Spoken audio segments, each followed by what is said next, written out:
Om Namo Bhagavate Vasudevaya.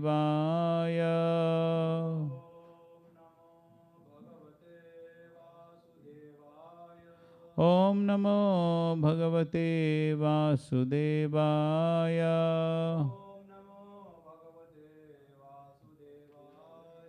Narayanam Namaskritya Naram Chaiva Narottamam Devim Saraswatim Vyasam Tato Jayamudhirayet Nashtaprayesha Bhadreshu Nityam Bhagavata Sevaya Bhagavatyuttama Shloke Bhaktir Bhavati Naishtaki Om Jnanatimirandasya Jnananjana Shalakaya Chakshurunmilitam Yena Tasmai Shri Gurave Namaha Shri Chaitanya Manobhishtam Sthapitam Yena Bhutale Swayam Rupa Kadamayyam Dadati Swapadantikam Vandeham Shri Guru Shri Yuta Padakamalam Shri Gurun Vaishnavamscha Shri Rupam Sagrajatam Sahagana Raghunathanvitam Tam Sajivam Sadvaitam Savadutam Parijana Sahitam Krishna Chaitanya Devam Shri Radha Krishna Padan Sahagana Lalita Shri Vishakhanvitamscha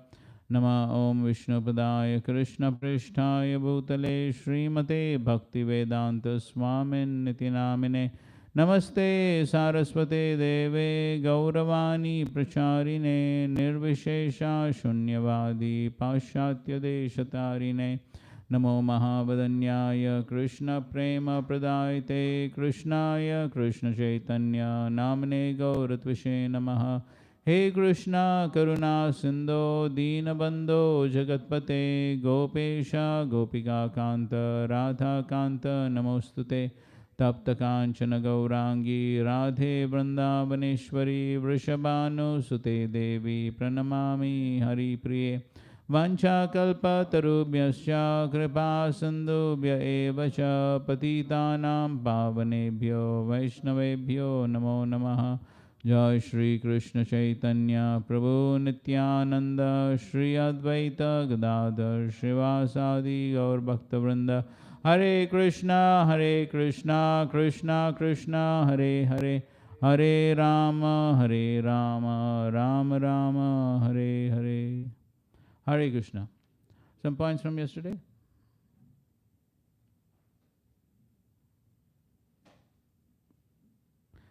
So summarize some instructions of Prita Maharaj.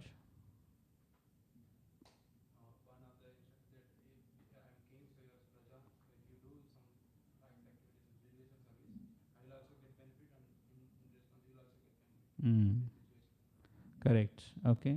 So we do pious activities and both will get benefit. Or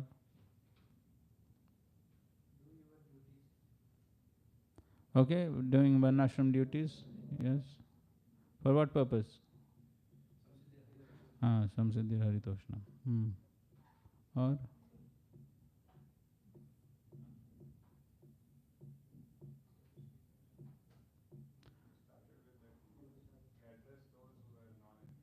okay, he addressed those who are non-envious. Sadhava.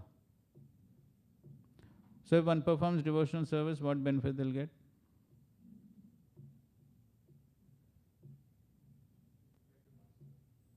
Okay. Supreme destination. Okay, free from material miseries. Or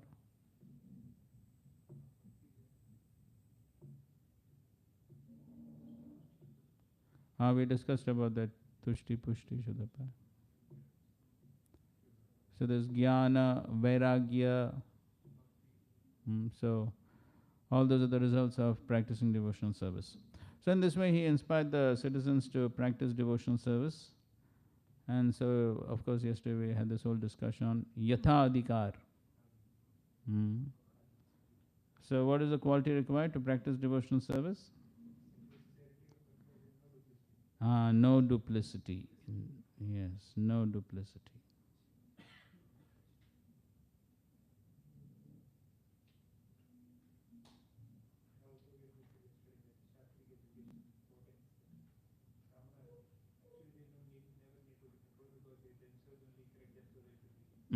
Correct. Yes.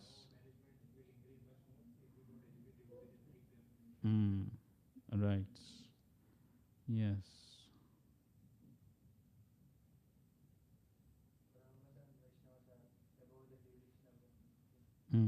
That's the point.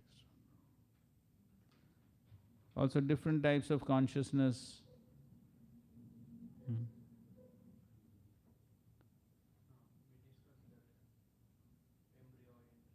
Mm. Right. So, based upon the consciousness, person performs different activities, and based upon the activities, one will get the desired result.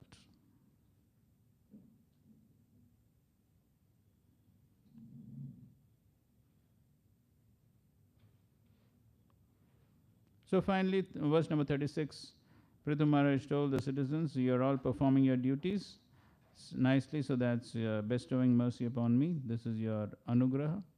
And therefore, Maharaj Prithu thanked the citizens. Okay. So now from verse number 37 onwards, he speaks the glories of Brahmanas and Vaishnavas.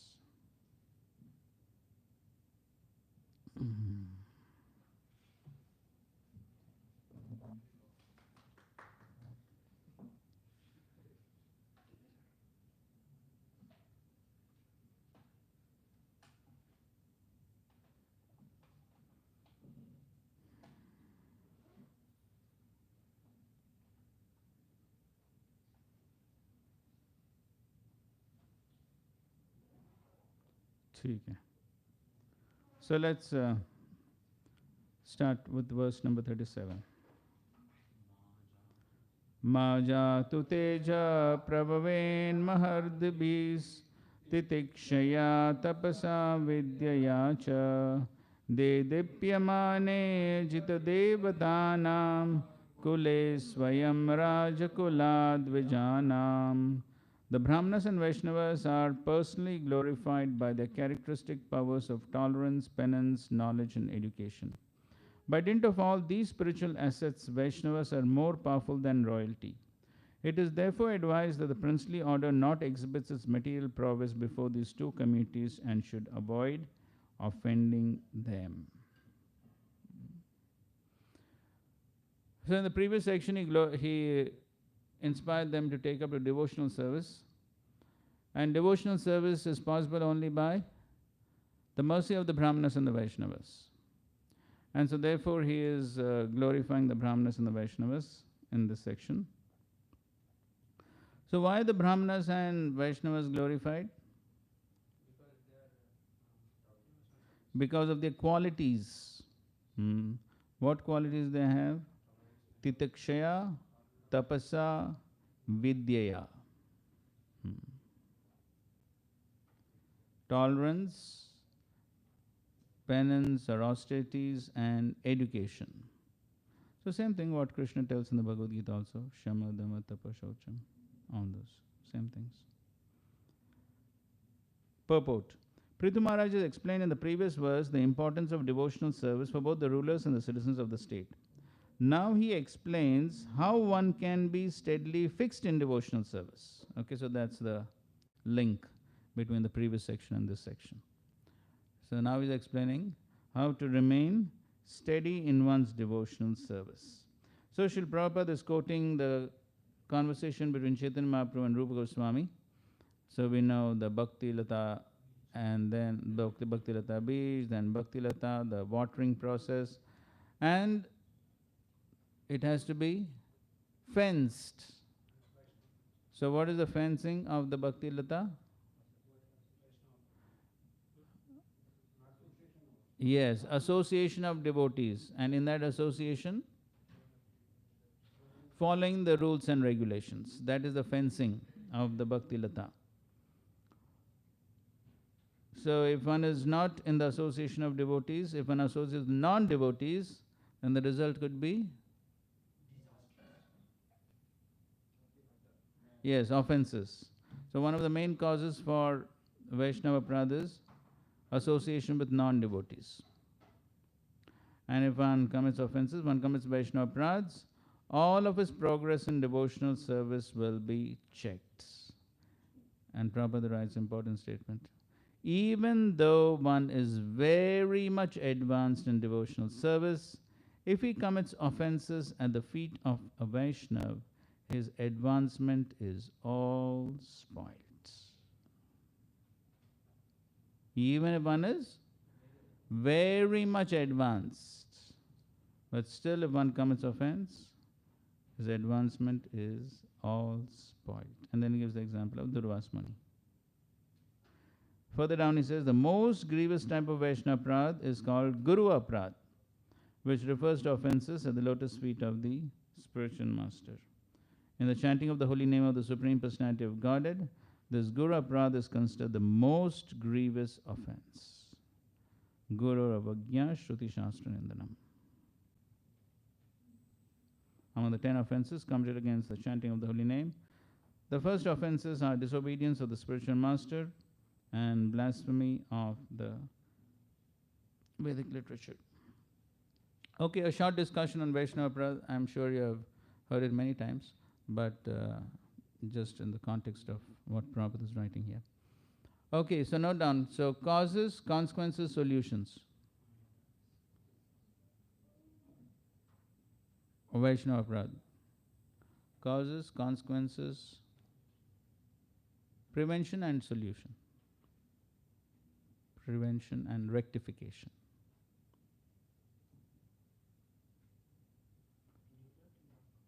Team 3-3. Causes, consequences, prevention and rectification.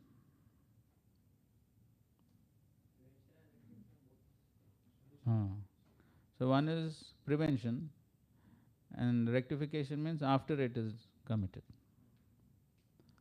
होने के बाद. हाँ चलो 5 minute.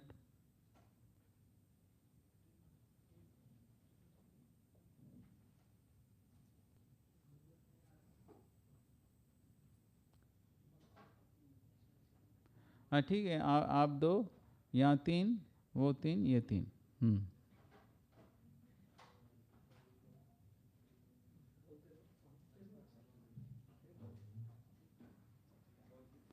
Along with Shastric examples.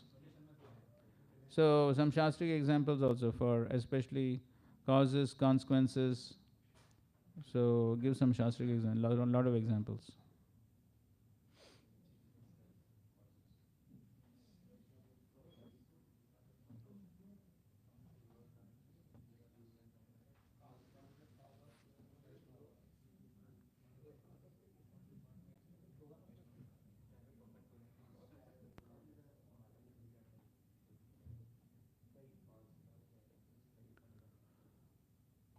So try to support everything with Shastric statements, examples.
Okay, finish in 1 minute.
हो गया? हो गया कि नहीं? हाँ, बहुत हो गया, जितना हो गया बस। हाँ ठीक है, कोई बात नहीं, जितना हो गया तो सबको सब नहीं बोलना है. See, first thing is, one thing that needs to be clarified. So, Vaishnava Aparadha is also called as Sadhu Ninda. So, the two words have to be first of all clarified. Who is Sadhu and what is Ninda? So, who is Sadhu? One who's serving Krishna, right. So, what's the Swarup Lakshana of the Sadhu? Yes, Krishna Eka Sharanam. That is Swarup Lakshan. So therefore, somebody who has this Swarup Lakshan is to be considered a sadhu, not any sadhu. As Srila Prabhupada many times says, not somebody wearing saffron cloth and has some dadi, or wearing some kantimala or something.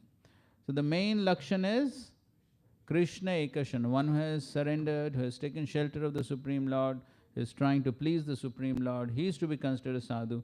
And so then we're talking about offense to such a sadhu. Hmm. That's the first thing. Then we talk about ninda. Hmm. So what does ninda mean? Is it just criticism, blasphemy? Yes, good. That's a good point. Due to malicious intent. Malicious means envy. Hmm. So when there's a wrong intention with which one criticizes, blasphemes, so then that is considered sadhu ninda. Otherwise, our acharyas are also criticizing. In the Bhagavatam, Shukdev Goswami's so many verses is criticized, heavy criticism. Dogs, hogs, camels, asses. So much of criticism is there throughout the Bhagavatam. So is that sadhu ninda? No. So that is not called sadhu. That is for what? Yes, that's compassion for. Yes, for instructing us what not to do. So that is not called as sadhu ninda. So sadhu means one who's taken shelter of Krishna. Ninda means the intention is what matters. What is the intention? In one of the previous classes, we had discussed these points about what's the difference between aprad and nam aprad, seva aprad.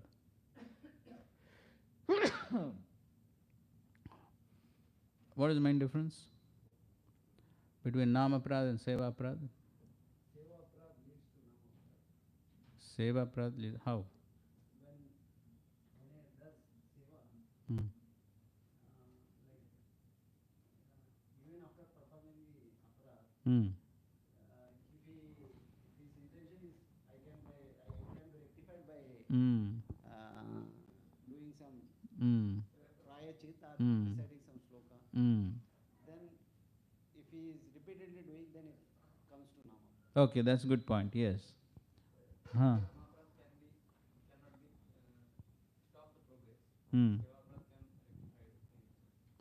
Okay, so nama aprad, the progress is stopped. Seva aprad can be rectified.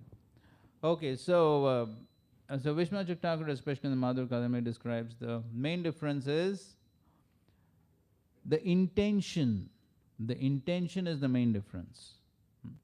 So somebody commits a seva aprad, and then after committing the seva aprad, if he thinks चलता है इसमें कौन सी बड़ी बात है.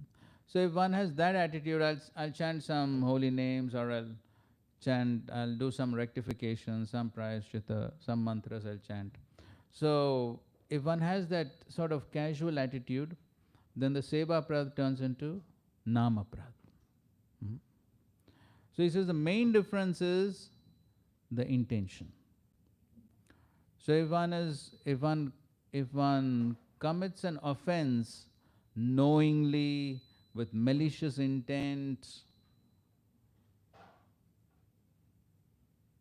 because of laziness, casual behavior, so then all this falls under the category of namaprad. So I think so. I did give that example of the pujari forgetting to do the achman. Remember? I give the example, right? Harinan Prabhu remembers. थोड़ा mic दे दो इनको.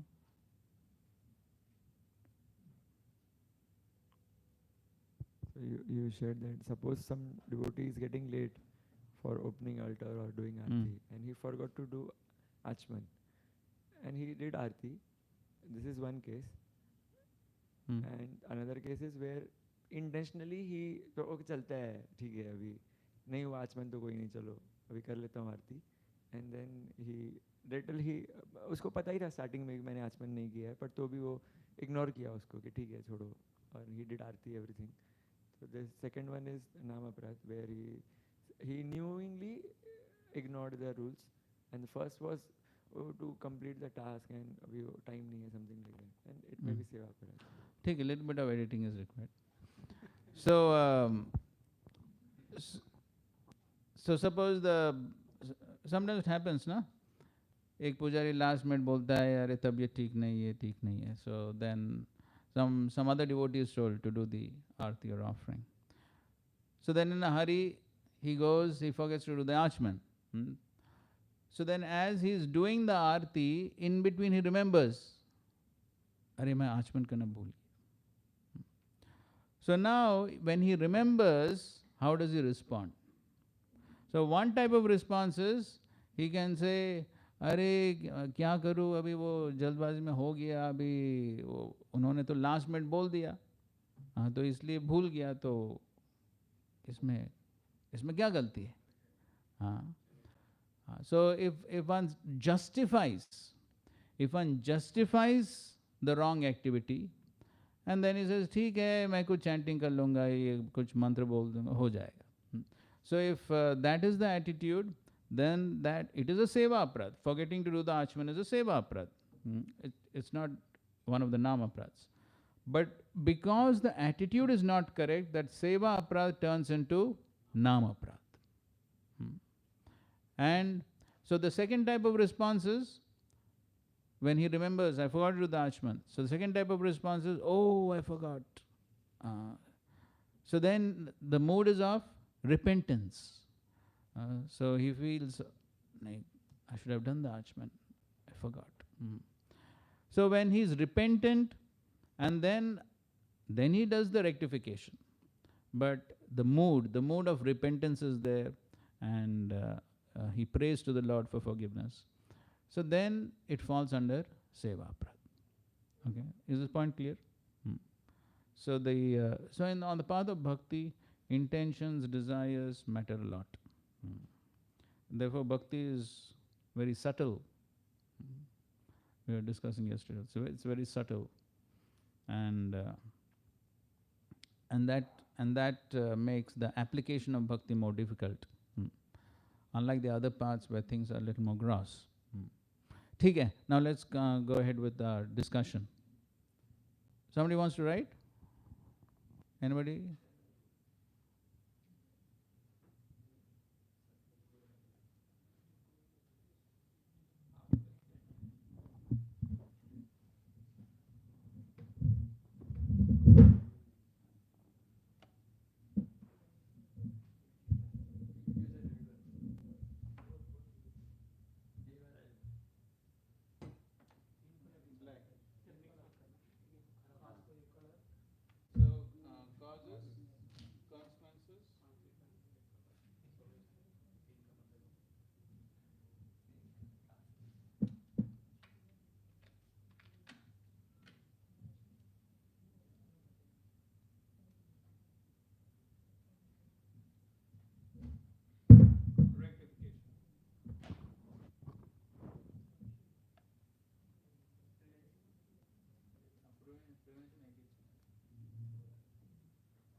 So one cause, consequence.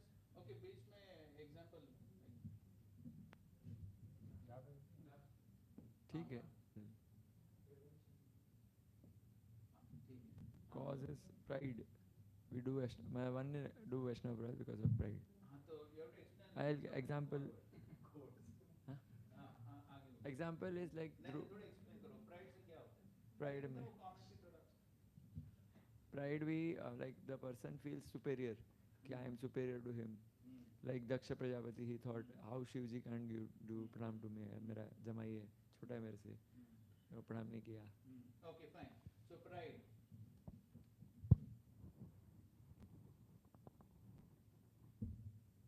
Okay, consequence. Disrespectful behavior will do the other person. One who is proud, to whom he is proud, he will be disrespectful in his dealings to the other person. Fine. Disrespectful behavior.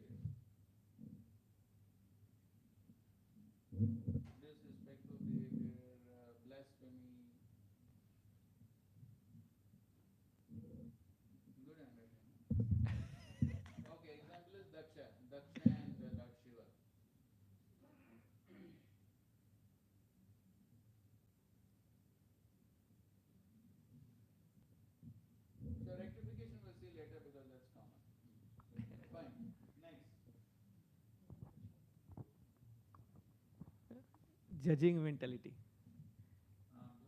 That Astavakra, that Brahman was going, and by mistakenly also that judgment happened by Rupa Goswami. He was doing his services.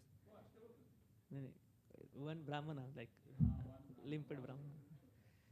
So that, so due to that was like a indirectly judgment happened, but sometimes we like knowingly we do judge that he is less. I am greater. He is like he is. Okay, judgmental behavior. Okay, being judgmental. Judgmental.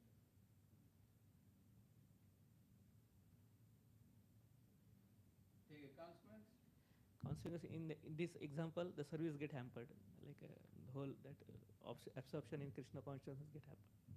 Okay, so absorption Krishna consciousness gets hampered. Okay, fine. Example already quoted.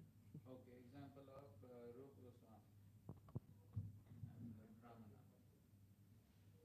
Limping Brahmana, handicapped Brahmana.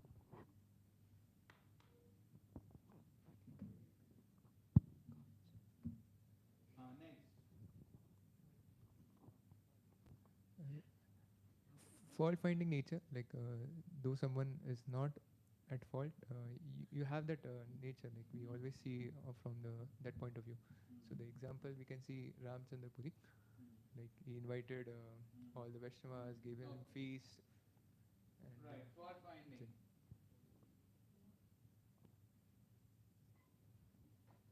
Consequence? consequence, it leads to further upgrade, Vaishnava upgrade, and it leads us to upgrade towards spiritual master and ego. And he loses all taste. Right, so of course, you see in the case of Ramchandra Puri, ultimately he gave up devotional service. Yes, so the offensive mentality increases.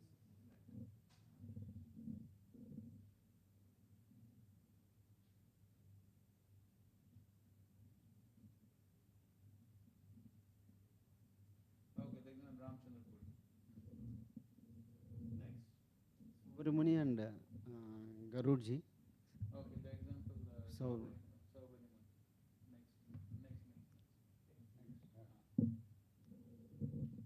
Cause is mundane compassion for the fishes. Okay. So see, he had the mundane compassion for the fish, but what was the main problem? Why he cursed Garuda?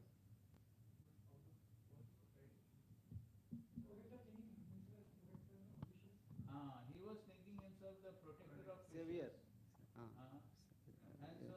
so he was thinking that Garuda is just a bird. Yes, Material. outlook. Yes, material outlook. So he was thinking this bird, useless bird. Consequence, material desires arose. Yes. The consequence is increase in material desires.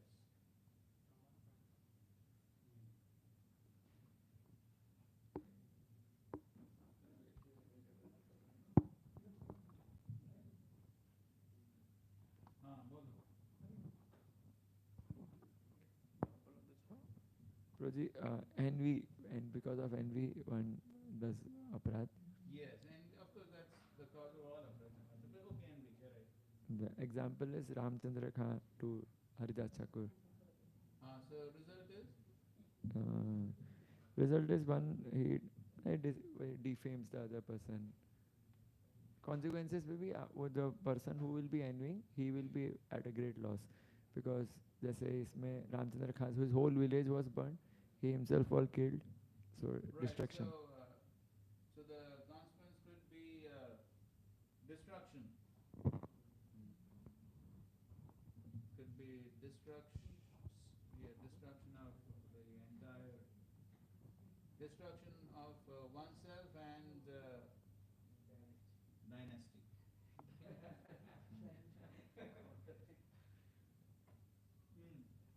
Superiority complex, like Gopal Chapal, he thought he knows everything, the conclusion of Shastras, and then he offended Haridas Thakur only, who was telling. Gopal Chakravarti.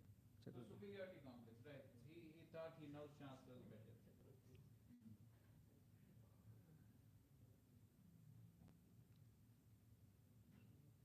So what was the result? Result is his own nose. Okay, so of course he got leprosy. So consequences, if you want to generalize that, you could say Body disease. Loss of opulences.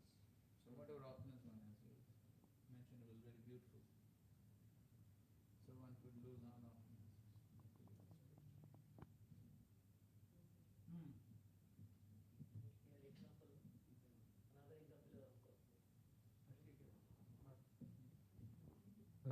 Nalakuver Manigrave casual familiar behavior. It leads to Okay, so casual behavior or more better word than that would be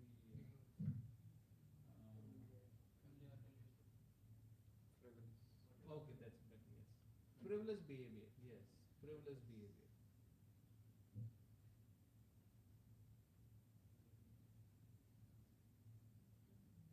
Consequence? gliding down to lower bodies. Okay, possible. So,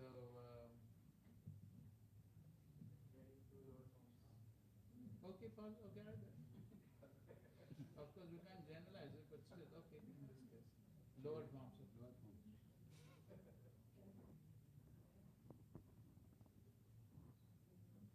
So the example is Nalkuver and Manigri. And of course, in this purport itself, Srila Prabhupada is giving another example of frivolous behavior towards the end of this purport.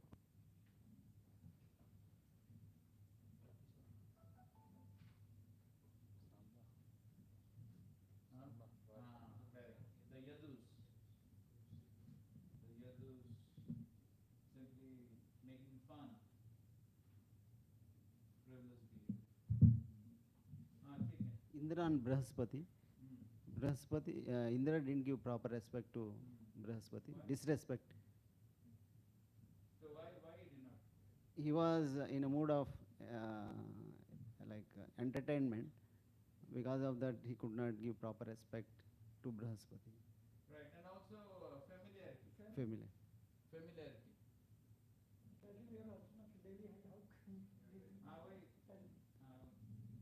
Basically, familiarity. Every day is coming. Yes. Lost his kingdom. Consequence. Okay. So, in that specific case, of course, he lost kingdom. One could lose many things. One can lose Ayu, Bal, Shri, something.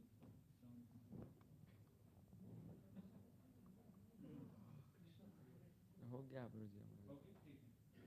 एक Anyone wants to add? असत असत संग से भी होता है Satsang is of course the cause of everything. That is the cause of all offenses. Satsang.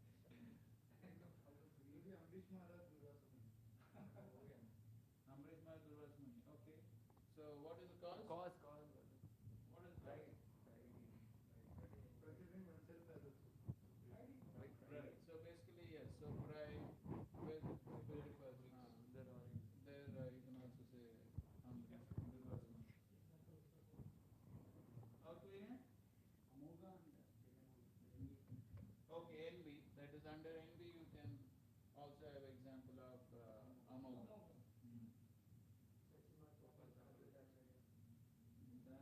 very subtle. Gopal Chapel. Gopal Chappel's again disrespectful behavior. Of course, he was also envious basically. Gopal Chappel. Devanand Pandit, yes. Devanand Pandit, he was, what was the cause?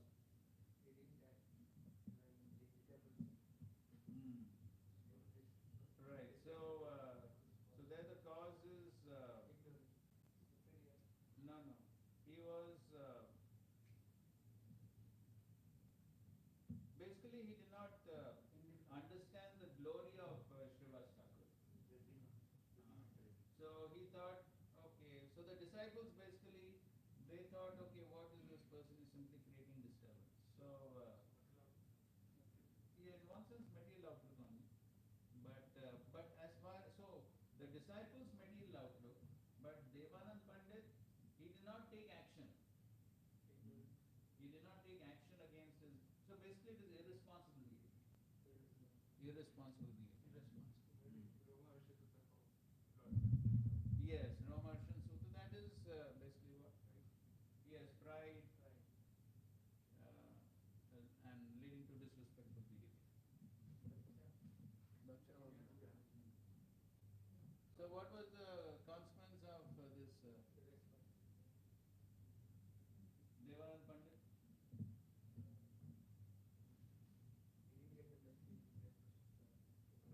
Right. So basically, he got severe chastisement. So he was chastised by Chaitanya Mahaprabhu. Of course, later there was a rectification, and then he was forgiven. Okay, fine. Thank you. So these all could be the various causes and consequences. Okay, correct. So if offense happens, then what are the rectificatory measures? Okay, one is forgiveness, begging for forgiveness. Understand the glories of Vaishnava. Okay. Yes. So know the glories. Okay, understand. Know the glories and glorify. Glorify, serve. Okay. Take guidance from other Vaishnavas. Following Vaishnava etiquette. Okay, of course that is prevention, but of course it can be a okay. Following Vaishnava etiquettes. Yes, prayers.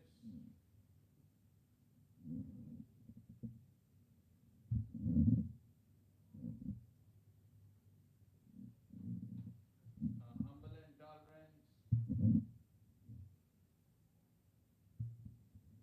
Somebody said one more. Serving only. Who was serving him? Okay. Oh yeah. Avoiding being judgmental or gossip and creating it. Okay, avoid being judgmental. Praying for the Lord. Praying. Chanting the holy names. Chanting.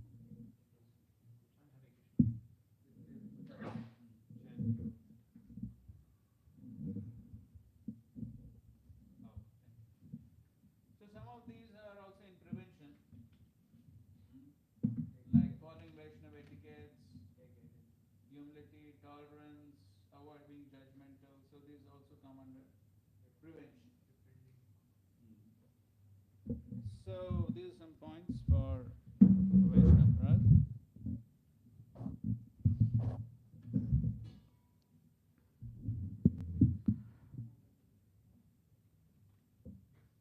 So you see that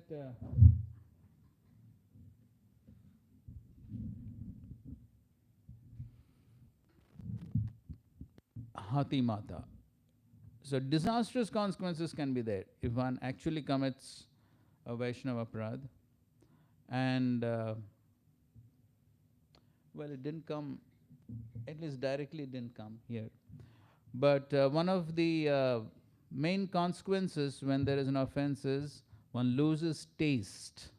One loses taste in devotional activities, and everything spiritual will begin to appear material.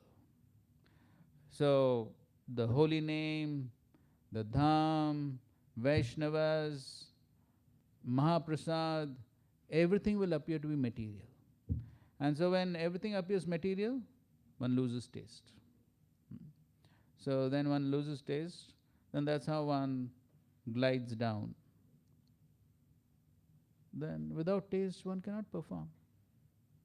And then gradually, he may even leave devotion service if he does not rectify himself in time. So therefore, one has to be extremely careful, and therefore one of the best vaccines for Vaishnava Prad is respectful behavior. Respectful behavior. And Srila Prabhupada also says many lectures, a Vaishnava is respectful to, yes, every living entity, even an ant. And then what to speak of devotees? So if we have that respectful attitude towards everyone, then that will be a powerful immunization or prevention in committing Vaishnava. So, respectful attitude, respectful behavior, proper outlook towards Vaishnavas, not having a material outlook. So, these are preventive factors.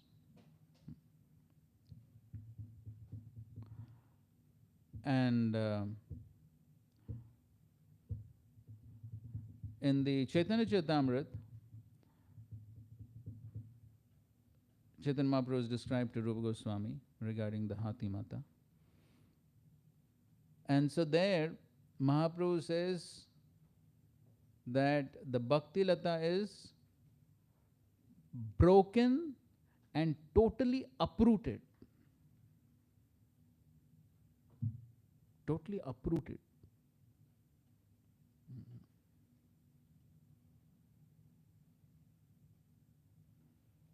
So how do we understand this?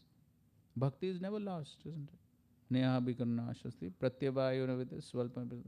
So bhakti is never lost. But Mahaprabhu is saying the Bhakti Lata is uprooted. So how do you explain? Okay, for the time being it stopped. That's correct. So basically what happens is that he loses taste in the performance of devotional service and he totally gives up. He can, based upon the severity of the offense, he can totally give up devotional service, like in the case of Ramchandra Puri. In the case of Ramchandra Puri, he became an impersonalist. That means totally gave up devotional service. And so therefore, if he has to begin devotional service, then it has to begin with Ado Shraddha. So it is as good as the bhakti is totally lost. So he again has to begin from scratch.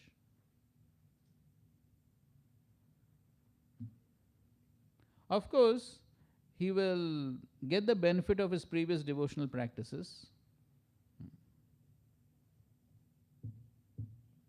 Just like we see in the case of Gajendra. So Gajendra also, he was a devotee in his previous life as King Indradumna. So because of offense to Agastya Rishi, so then he cursed him to become an elephant. But his previous devotional practices came to help in the body of Gajendra, right? How? Yes, he remembered some prayers which he learnt in his previous life. So that is how the previous devotional practices may help, but basically he has to start from scratch. And therefore it is considered as if the Bhakti Lata has been totally uprooted and finished. So then once again he has to start gradually. Of course, some help is there from his previous practices. So that's an important point. So, and the basic reason why Vaishnava Prad is so disastrous is because when one offends Vaishnavas, yes, it invokes the wrath of Krishna. Krishna becomes angry. And when Krishna becomes angry, he withdraws his mercy. And then, especially, Bhakti Devi is displeased. Bhakti Devi is displeased. And then when she withdraws her mercy, then one loses taste for bhakti.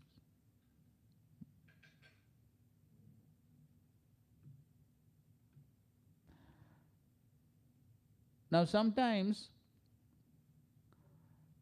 there is a tendency to justify. So one may be unnecessarily out of envy criticizing or blaspheming a Vaishnava, just like Daksha. So Daksha, when in the Bhagavatam it is mentioned, when he begins to criticize Lord Shiva, in the beginning what does he say? Don't think I'm speaking out of envy. He says, no, actually what I'm going to speak is for the benefit of everyone.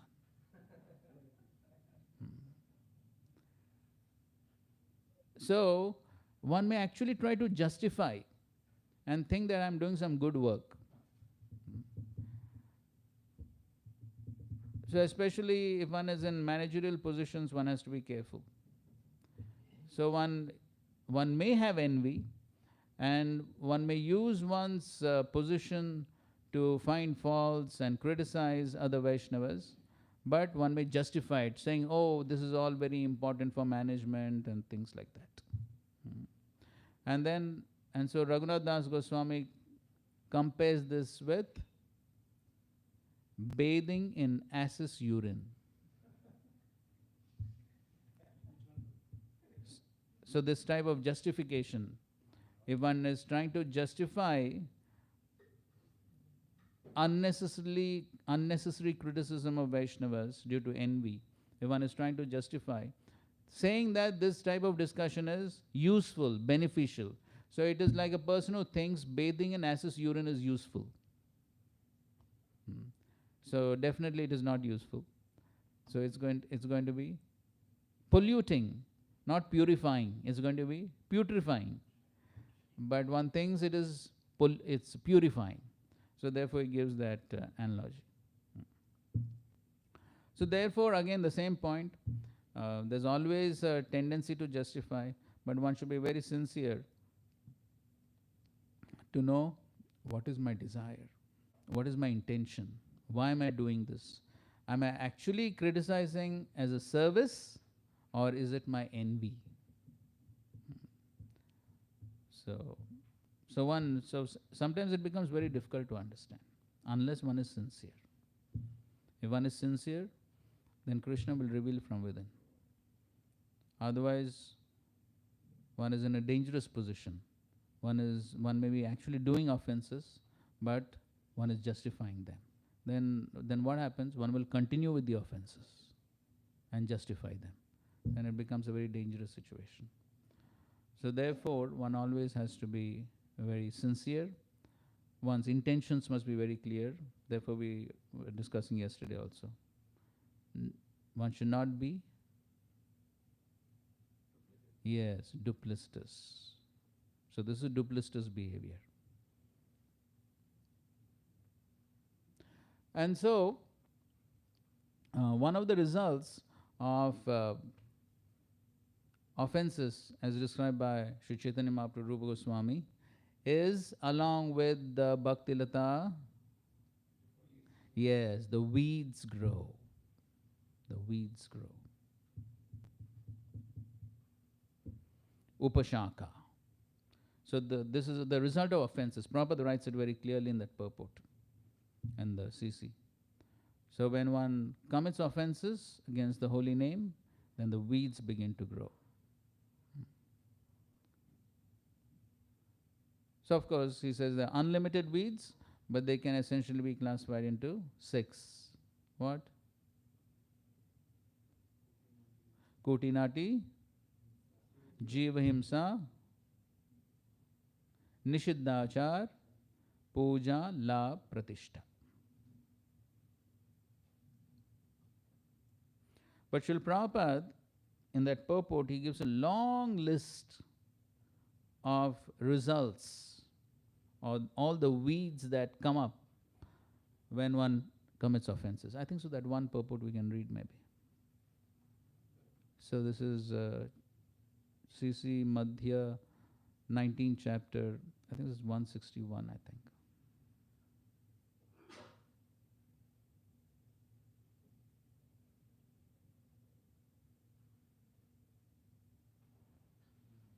मिला?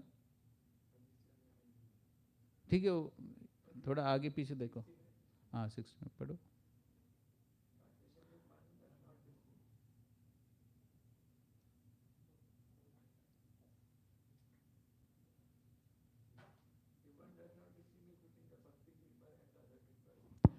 So, okay, read that translation.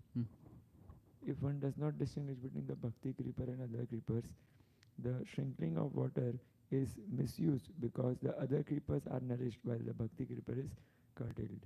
Yes. So, as Srila Prabhupada explains there, that the first thing is one cannot distinguish between the bhakti creeper and the other creepers.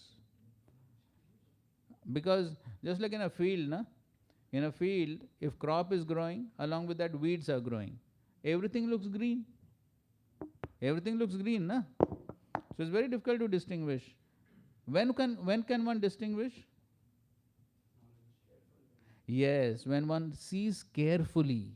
When one goes close and sees carefully, then one can distinguish. Oh, this is everything is looking green, but this is unnecessary creepers, weeds. It's not the actual crop.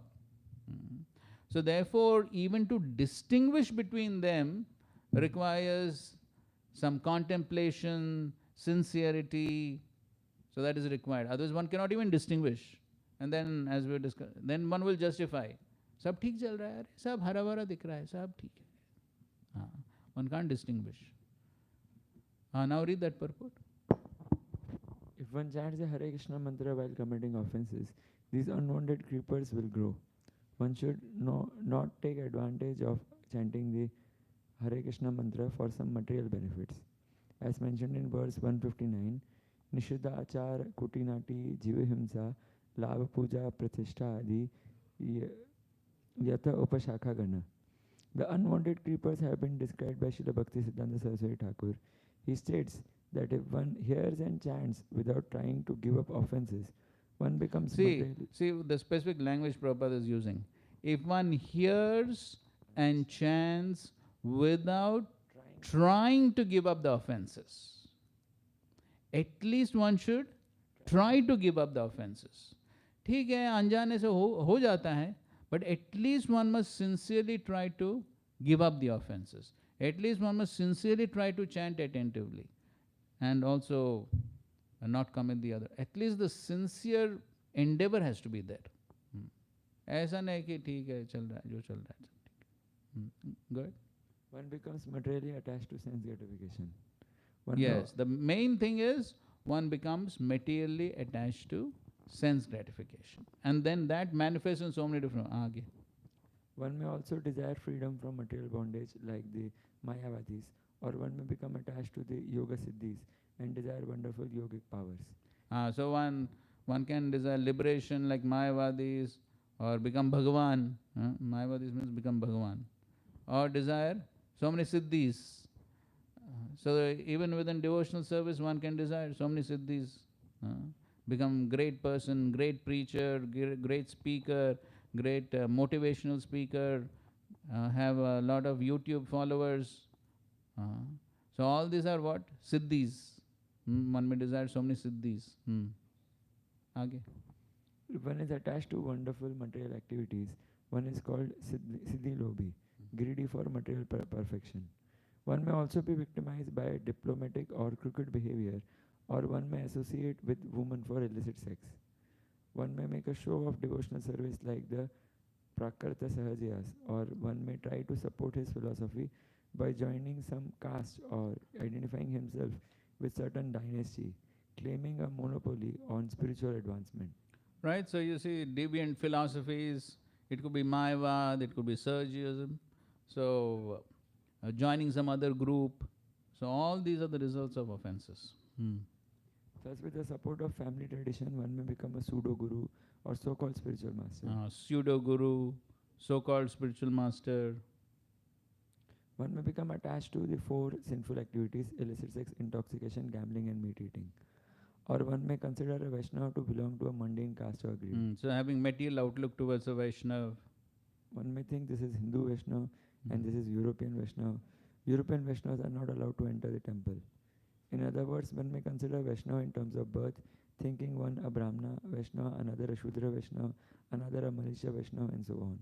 One may also try to carry out a professional business by the means of chanting the Hare Krishna mantra or reading professional business by chanting Hare Krishna or Srimad Bhagavatam. yes, or reciting Bhagavatam.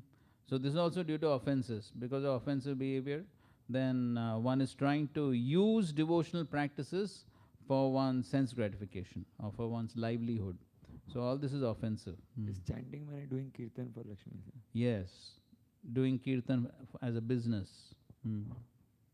Or So kirtan, reciting Bhagavatam, they should never be used for business, for one's livelihood.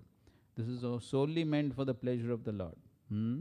So it is offensive if one chants Hare Krishna or does kirtan or gives lectures on Bhagavatam simply for his livelihood. It is offensive. So it is offensive to do that and lead to further offenses.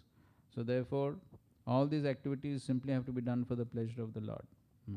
And just accept charity, whatever comes. One can't use it as a business.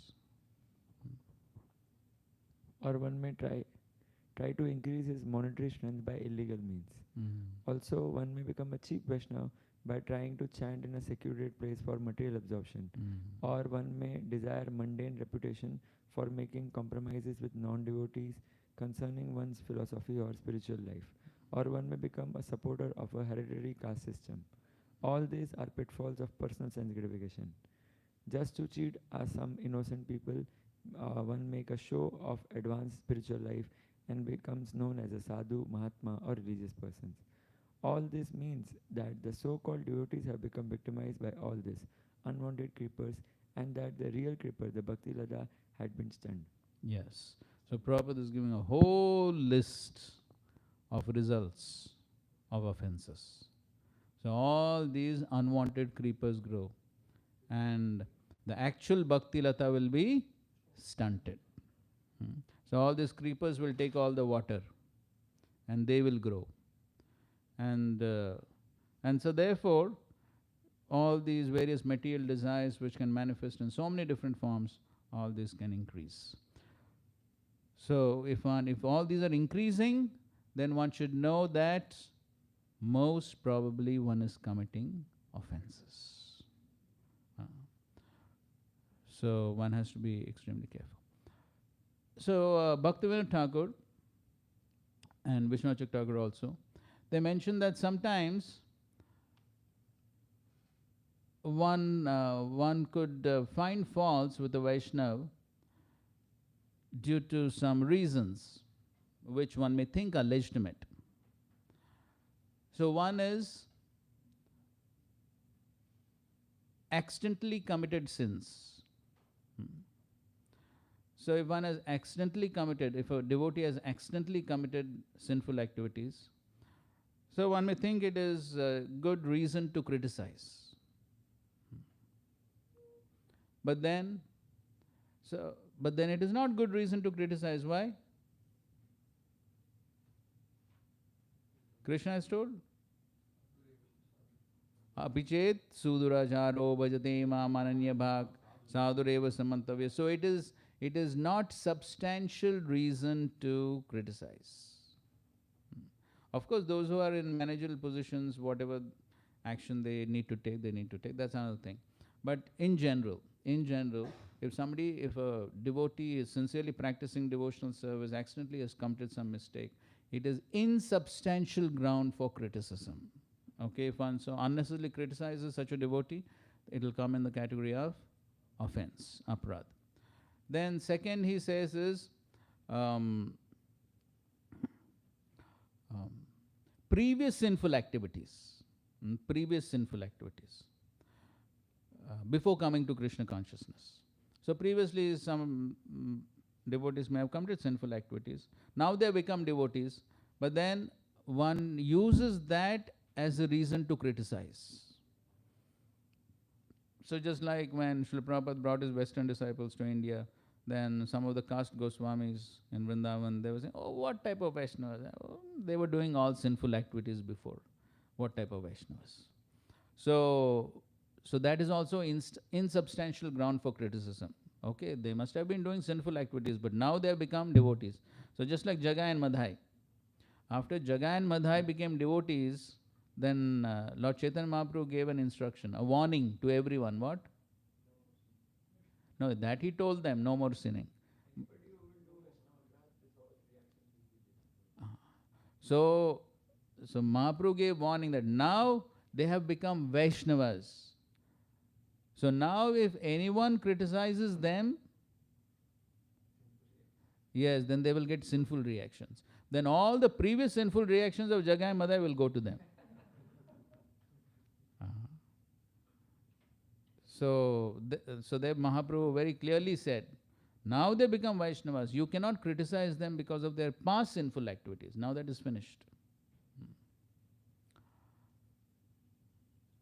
Another point he mentions is, of course we discussed that, and that is birth, caste by birth and those things.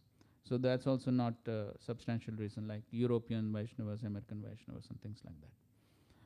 And then another point he mentions is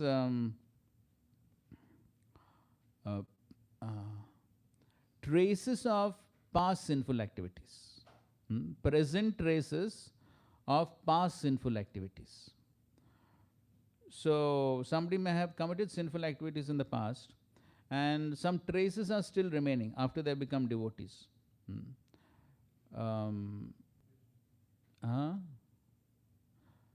To give an example, maybe maybe somebody was smoking before, and there could be still some traces of what? Stained teeth or whatever. So there could be some traces of past sinful activities. So that is also not a substantial ground for criticism, because now they have become devotees, now they have given up those sinful activities. So therefore, one should not unnecessarily criticize. That is the point. One should not unnecessarily criticize. Now another point he mentions is that so sometimes one tends to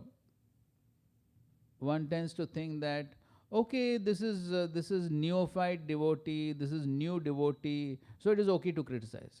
It's okay to offend. But he says no. So aparad does not distinguish between senior, junior. No, because we may think that this is new devotee, junior devotee, but we do not know. That is from our external outlook, isn't it? We do not know how much devotional service he has done in the past. From our perspective in this life, we may say, oh, he is a new devotee, but we do not know. So in any case, one cannot say that, okay, he is junior, so sab chalta hai.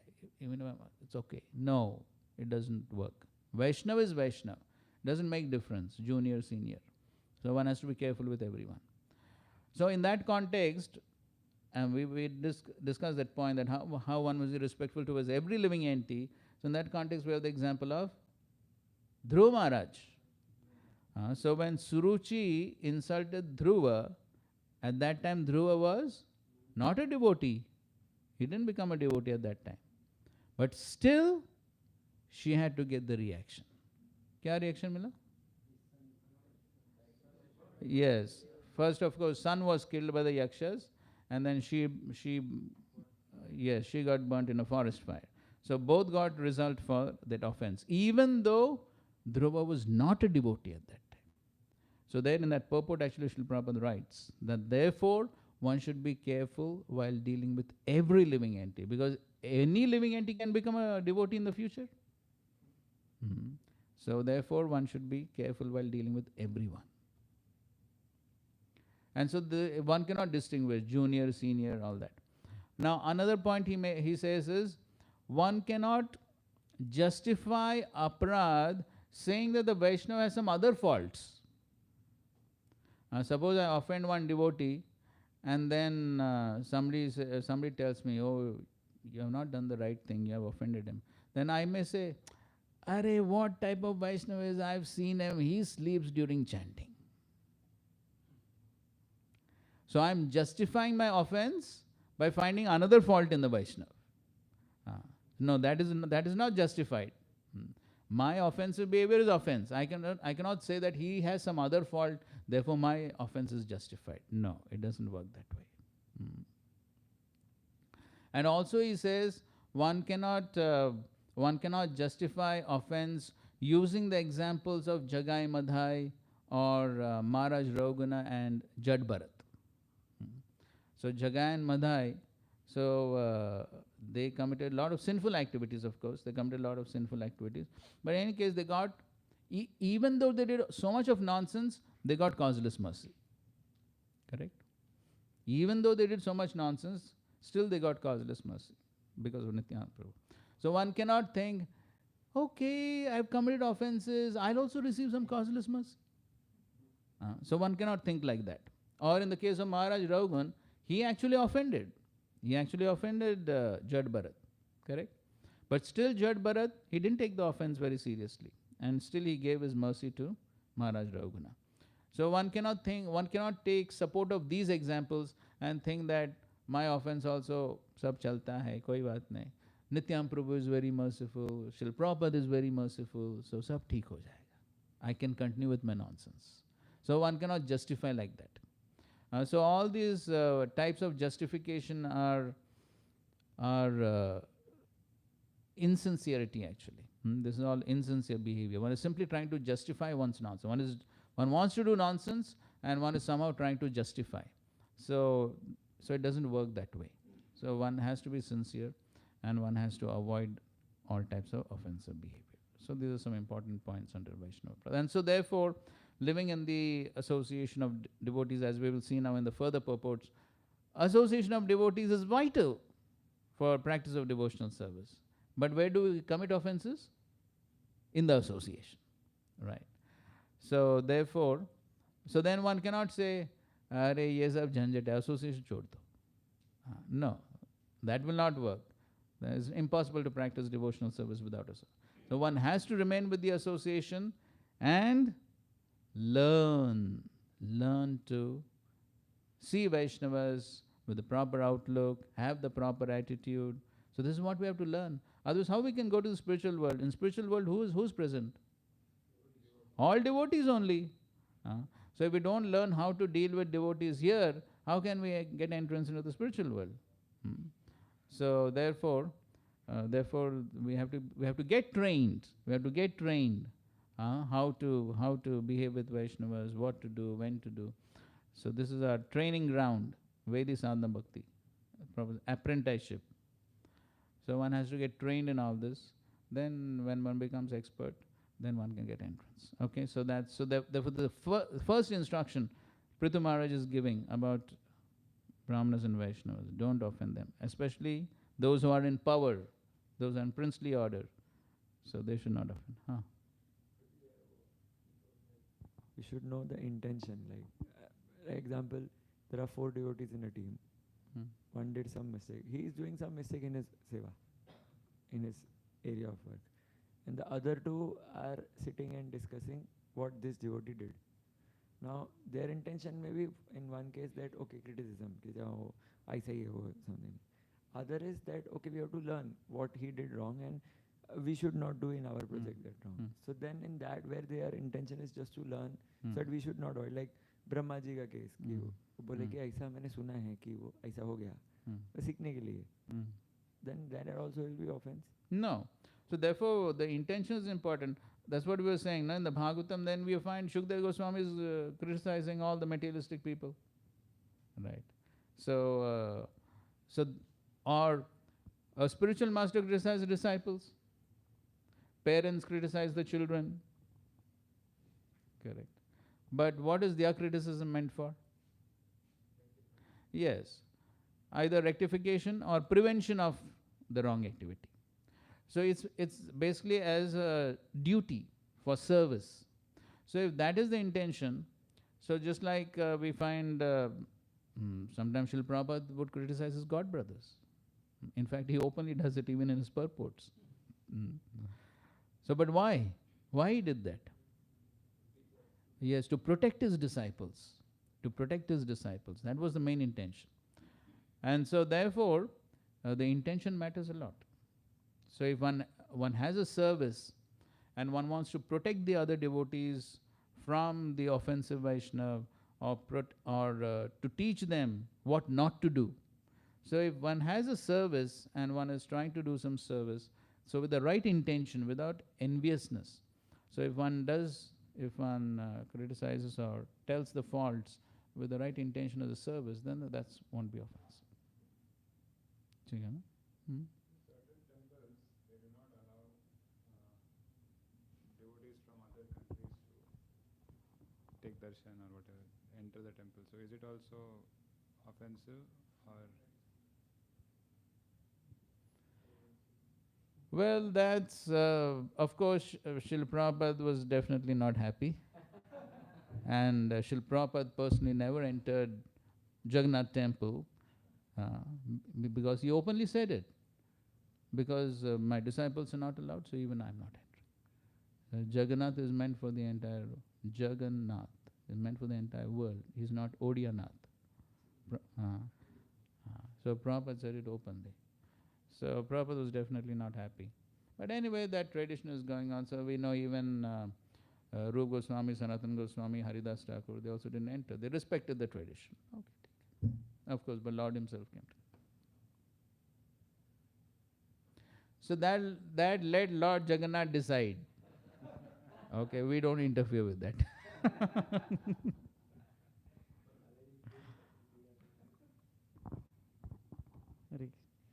This intention regarding that, suppose somebody has intention, but he doesn't know the intention, because this is very very subtle thing. हाँ, intention तो subtle है ही. तो इसलिए हमने बताया ना, इसके लिए क्या चाहिए? Sincerity. One has to be sincere. Then no, नहीं तो क्या होगा? Justification. तो गलत intention हो सकता है, लेकिन वो justify करेगा, नहीं ये सही है. So therefore, sincerity is very important. Sincerity and intention means what is difference? Sincerity means one has a very clear goal in devotional service. That I want to achieve mercy of Guru and Krishna. So one has that specific goal in mind. So if one has that sincere goal, then one will be ready to accept whatever is favorable, reject whatever is unfavorable. Anukul is anukul. Intention is for the time being he wants some result. तो उस action के लिए क्या intention है? तो sincerity एक sincere purpose, the purpose, sincere purpose, and intention while performing a particular activity. तो अगर in general devotee is sincere, फिर वो एक्टिविटी करते समय भी भगवान उनको वो प्रेरणा देंगे अंदर से कि देखो तुम्हारा इंटेंशन ठीक नहीं है. ठीक है.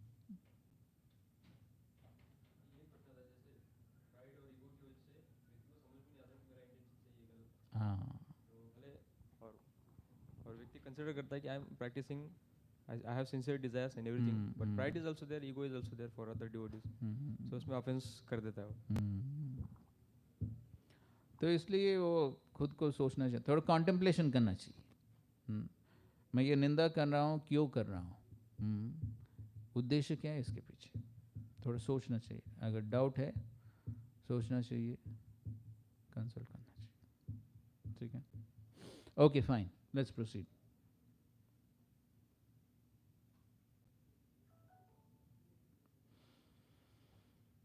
And of course, among the 10 offenses committed against the chanting of the holy name, the first offense is disobedience of the spiritual master, blasphemy of the Vedic literature. So, even amongst Vaishnava Aparad, the most dangerous is Guru Aparad. So, therefore, one should very carefully understand what are the instructions of the spiritual master, the instructions of the Acharya, and try to follow them. Then Srila Prabhupada writes, the simple definition of Vaishnava is given by Sri Chaitanya Mahaprabhu. A person who immediately reminds one of the Supreme Personality of God Krishna is a Vaishnava. In this verse, both Vaishnavas and Brahmanas are mentioned. A Vaishnava is a learned Brahmana and is therefore designated as Brahman, Vaishnava, Brahman, Pandit, or as a Vaishnava and Brahmana. In other words, A Vaishnava is supposed to be a Brahmana already, but a Brahmana may not be a pure Vaishnava. When a person understands his pure identity, Brahma Janati iti Brahmana, he immediately becomes Brahmana. But in the Brahmana stage, one's understanding of the absolute truth is mainly based on impersonal view. So he basically understands Aham Brahmasmi, and as far as the Param Satya is concerned, he may think the Nirvishesh Brahman is supreme. When a Brahmana, however, rises to the platform of personal understanding of the Supreme Godhead, he becomes a Vaishnava. A Vaishnava is transcendental even to a Brahmana. And then Prabhupada talks about the qualities of the Brahmana. And then he is given the example of the Yadus. The Supreme Personality of Godhead cannot tolerate any offense at the lotus feet of Brahmanas and Vaishnavas. Sometimes, due to their powerful position, princes or government servants neglect the position of Brahmanas and Vaishnavas, not knowing that because of the offense they will be ruined. Okay, 38.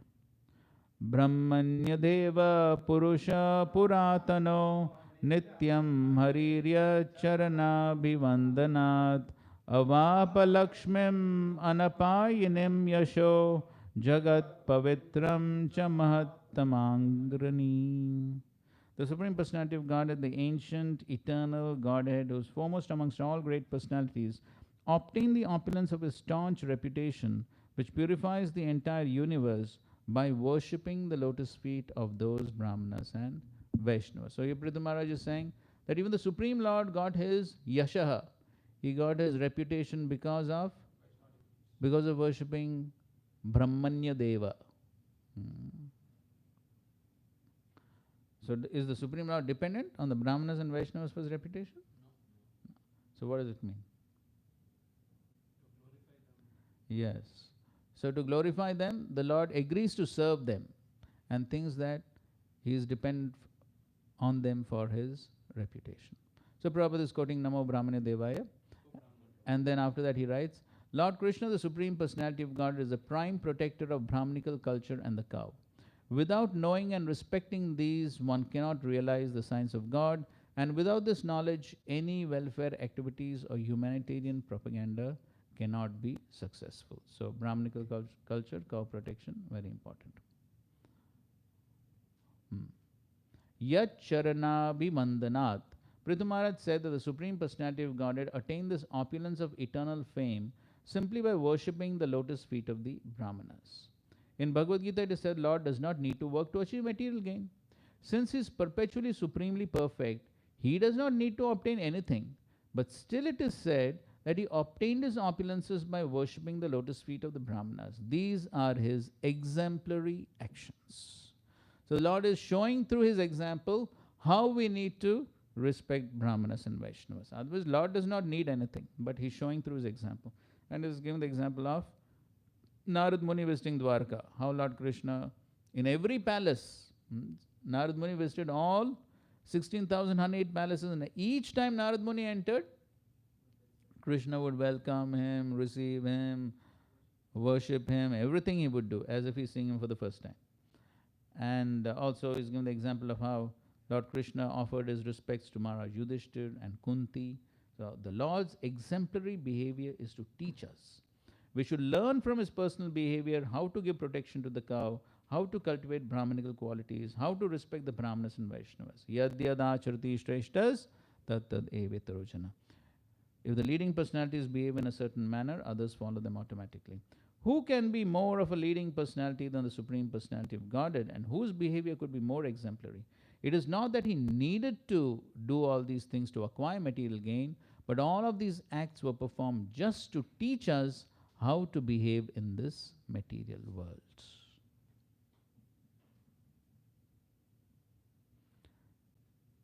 And the next paragraph he is describing about Mahattama Agrani. In this material world, the Mahattamas or great personalities are Lord Brahma and Lord Shiva, but he is above them all. Narayana Parovyaktat. So he has all these opulences, and the more we discuss his opulences, the more the universe becomes purer and purer. Okay, 39. Yat sevaya shesha guhashaya swarad Vipra priyastushati kamamishvaraha tadeva tadharma parer vinite sarvatmana brahmakulam nishevyatam. Okay, read. The Supreme Personality of Godhead, who is everlastingly independent and who exists in everyone's heart, is very pleased with those who follow in his footsteps and engage without reservation in the service of the descendants of Brahmanas and Vaishnavas. For he is always dear to Brahmanas and Vaishnavas, and they are always dear to him. Purport. It is said that the Lord is most pleased when he sees one engage in the service of his devotee. He does not need any service from anyone because he is complete. But it is in our own interest to offer all kinds of services to the Supreme Personality of Godhead. These services can be offered to the Supreme Person not directly but through the service of Brahmanas and Vaishnavas. Srila Narottam Das Thakur sings, Chadiya Vaishnava Seva Nishtara Paiche Kheba, which means that unless one serves the Vaishnavas and Brahmanas, one cannot get liberation from the material clutches. Srila Vishwanath Chakravarti Thakur also says, Yasya Prasada Bhagavat Prasada.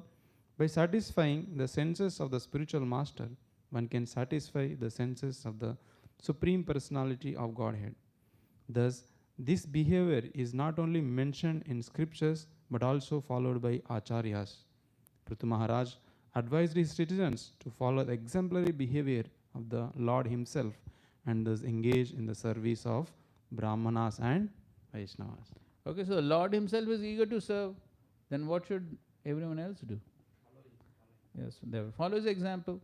The Lord himself is serving Brahmanas and Vaishnavas, so therefore everyone needs to follow that example. And if one follows that example, then Lord is also pleased. As the Lord tells Arjuna, Adi Puran, what? One who is my devotee is you. Yes, one who says is my devotee is not my devotee, but one who says devotee of my devotee is actually my devotee. Gopi Batu Padakam Lyor, Das Das Das Anudas.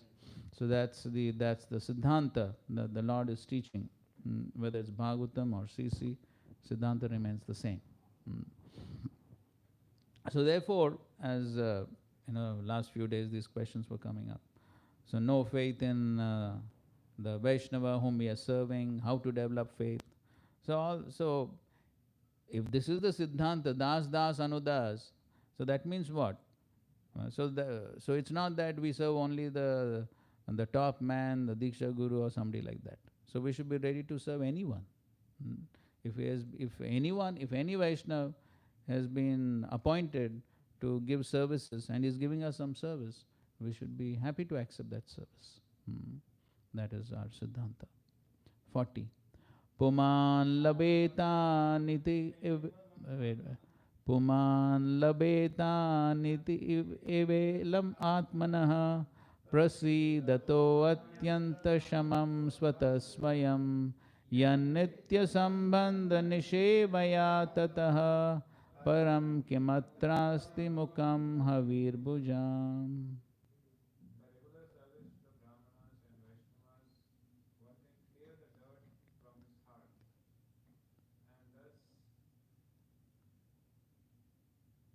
Enjoy supreme peace and liberation from material attachment and be satisfied.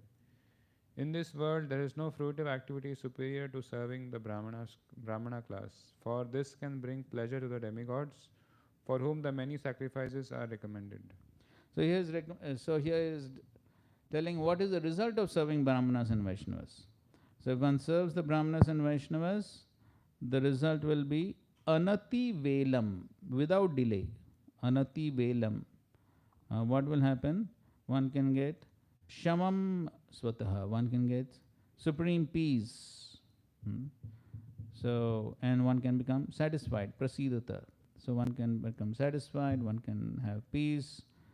So by regularly serving.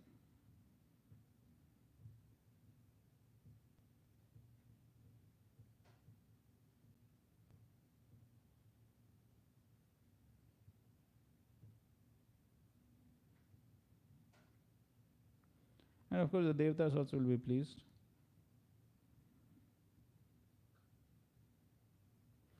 So Prabhupada is quoting Bhagavad Gita, Prasade sarva dukkhanam hani rasya upajayate. Unless one is self-satisfied, he cannot be free from miserable conditions of material existence. Therefore, it is essential to render service to Brahmanas and Vaishnavas to achieve the perfection of self-realization. Tandera charana sevi bhakta sanebas janme janme hoi ei abhilash. Birth after birth, I desire to serve the lotus feet of the Acharyas and live in a society of devotees. A spiritual atmosphere can be maintained only by living in a society of devotees and by serving the orders of the Acharyas. So Prabhupada has written this, even in CC purports he has written this, that one must live in the society of devotees and in that society serve the instructions of the Acharyas. That is what one is supposed to do. So same thing here also. So the spiritual atmosphere is maintained by living in a society of devotees and serving the orders of the Acharya. The spiritual master is the best Brahmana. At present, in the age of Kali, it is very difficult to render service to the Brahmana Kula or the Brahmana class. The difficulty, according to the Vara Puran, is that demons taking advantage of Kali Yuga have taken birth in Brahmana families. Of course, these are Kula Brahmanas. Those who are who claim to be Brahmanas by birth. So, Rakshasa Kalim Ashritya Jayante Brahma Yonishu. In other words, in this age, there are many so-called caste Brahmanas and caste Goswamis who, taking advantage of the Shastra and of the innocence of the people in general, claim to be Brahmanas and Vaishnavas by heritage right. So, one will not derive any benefit by rendering service to such false Brahmana Kulas. So, not such Brahmanas. One must therefore take shelter of a bona fide spiritual master and his associates and should also render service to them, for such activity will greatly help the neophyte in attaining full satisfaction. So one must serve the real Brahmanas. Vyavasayik buddhi ekiha kurunandana. Next paragraph. The particular use of the word anati velam, without delay, is very significant because simply by serving Brahmanas and Vaishnavas, one can get liberation. There is no need to undergo severe penances and austerities. The vivid example of this is Narad Muni himself. So then it's describing about Narad Muni. So this is the result of serving the Brahmanas and Vaishnavas. One can get purified, and then one can become satisfied and peaceful. So these are the results of serving the Brahmanas and Vaishnavas. 41. Ashnya-tananta kalu-tattva ko-vide shraddha hutam yan mukha ijjanamabhi nave tata chetanaya bahiskrute huta shane paramahamsya paryaghu. Although the Supreme Personality of Godhead, Ananta, eats through the fire sacrifices offered in the names of the different demigods, he does not take as much pleasure in eating through fire as he does in accepting offerings through the mouths of learned sages and devotees. For then he doesn't leave the association of devotees. Right. So Lord is more pleased when Vaishnavas and Brahmanas are offered prasadam than performing fire sacrifices. So Prabhupada is writing how in a fire sacrifice, Indra is Swaha, Aditya is Swaha.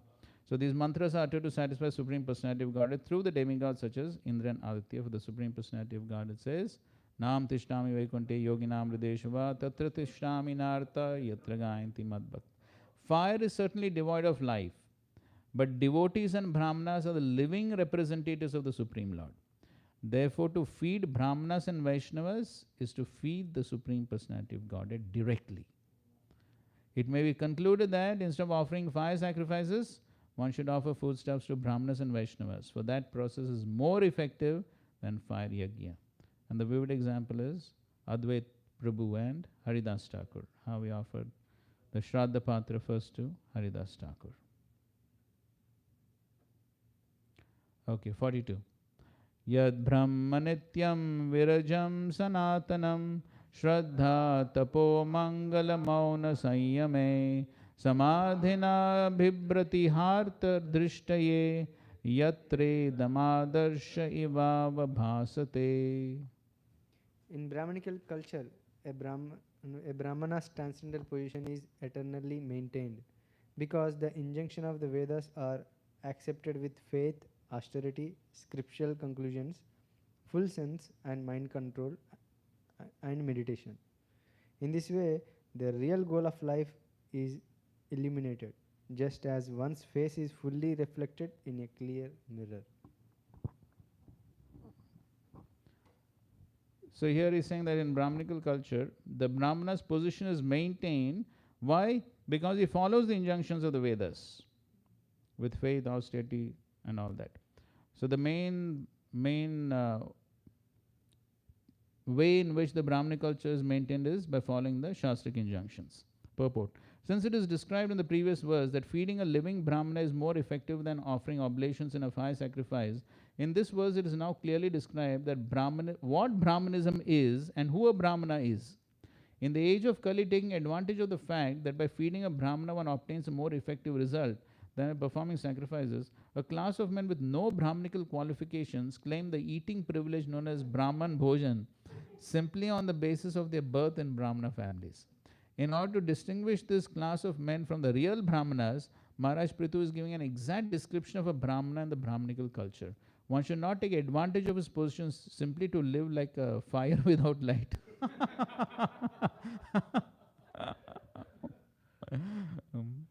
How can there be fire without light? So, but that means no knowledge. So one is only claiming to be fire, but no light is coming out. Actually, it is a paradox. How can there be fire without light? But so that means Brahmana means he has to have knowledge. Otherwise, he cannot be called a Brahmana. So therefore, a Brahmana must be fully conversant with Vedic conclusion. Vedasya sarver aham eva vedya. So the Vedic conclusion, the ultimate understanding or Vedanta understanding is knowledge of Krishna. Janma karma chame devyam. Mam chevcharena bhakti yogina sevate sagunan samatitetan brahma bhuyaya kalpate. Therefore, a devotee of Lord Krishna is actually a perfect Brahmana because he is transcendental the modes. His situation is transcendental, for he is free from the four defects of conditional life. A perfect Vaishnava or Krishna conscious person is always in this transcendental position because he speaks according to Krishna and his representative.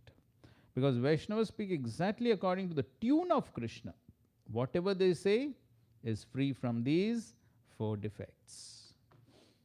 So we all know that when Srila Prabhupada is asked, are you perfect?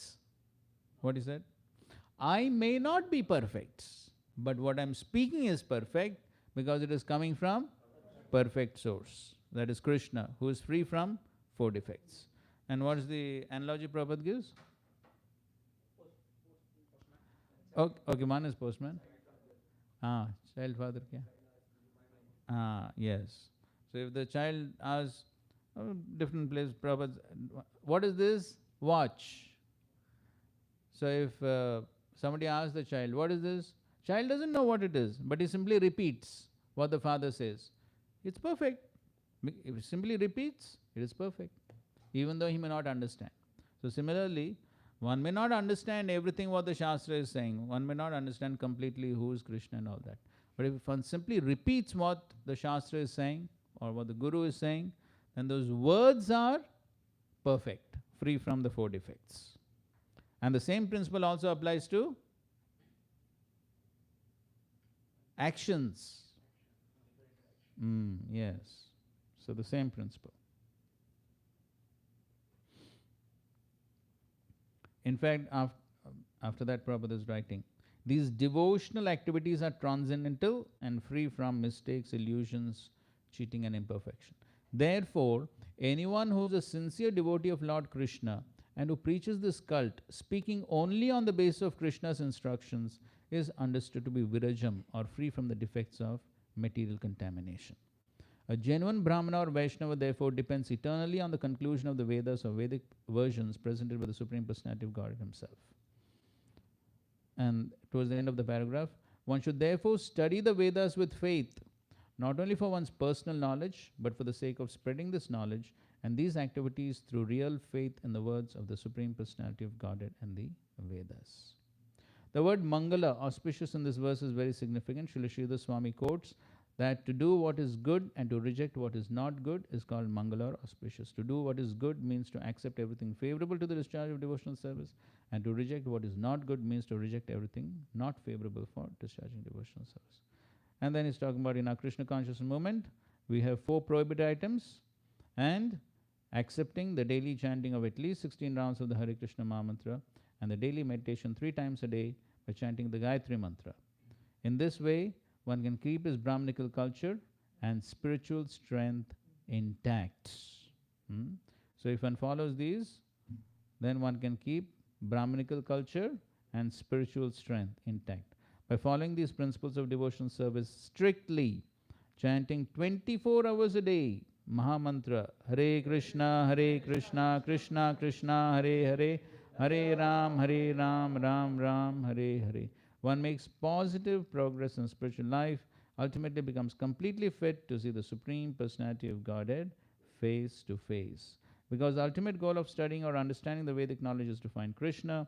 One who follows the Vedic principles as described above can from the very beginning see all the features of Lord Krishna, the absolute truth, very directly, as one can see one's own face completely reflected in a clear mirror.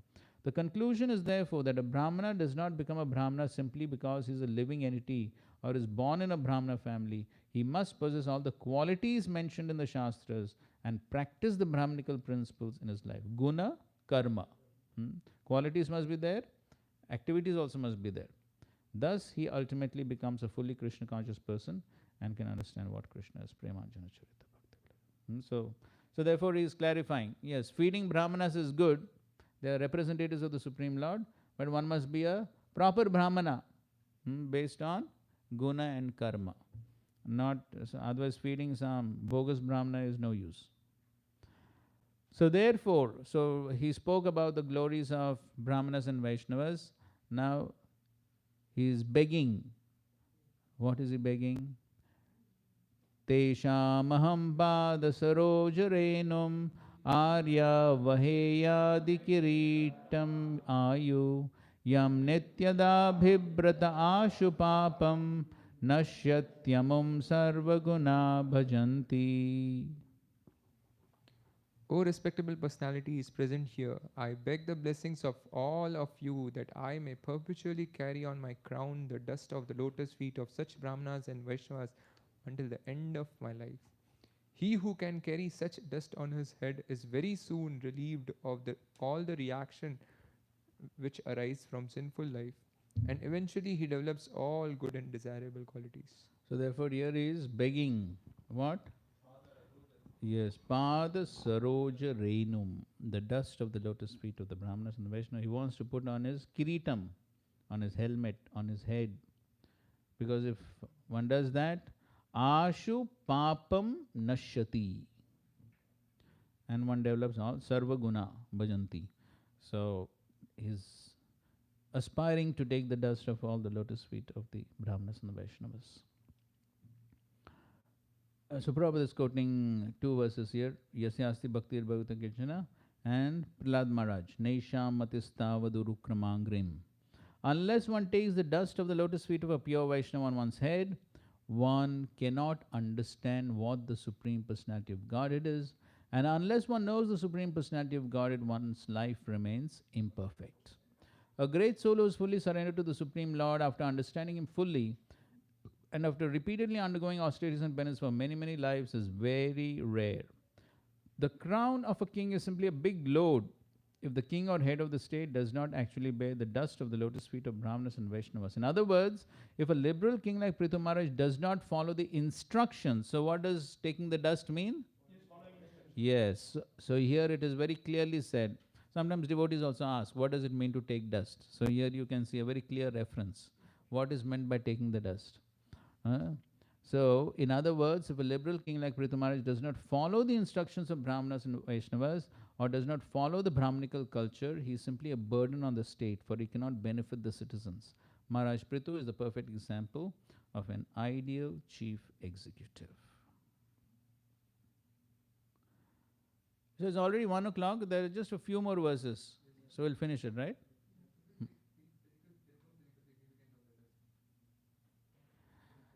See,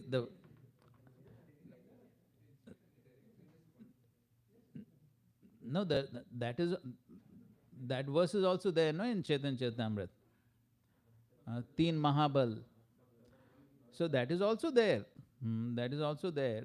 But if one simply takes the dust without actually following the instructions, that is useless.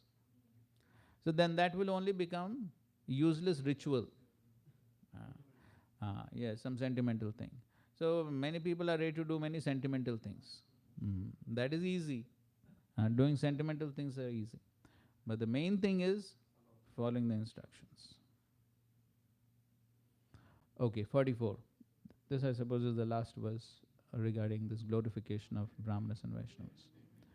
Gunayanam Shiladhanam Kritagyam Vriddhashrayam Samvrinate Nusampadaha Prasidatam Brahmakulam Gavam Cha Janardhana Sanucharascha Mayam. Whoever acquires the Brahminical qualifications, whose only wealth is good behavior, who is grateful, and who takes shelter of experienced person, gets all opulences of the world. I therefore wish that the Supreme Personality of Godhead and his associates be pleased with the Brahman class, with the cows, and with me. So here he is describing what is the result of acquiring the Brahminical qualifications. So what are the Brahminical qualifications? Shiladhanam, Kritagyam and Vriddhashrayam. Shila Dhanam. The Dhanam is Shila, good behavior. Good behavior. That is the wealth of the Brahmanas. Who said something similar?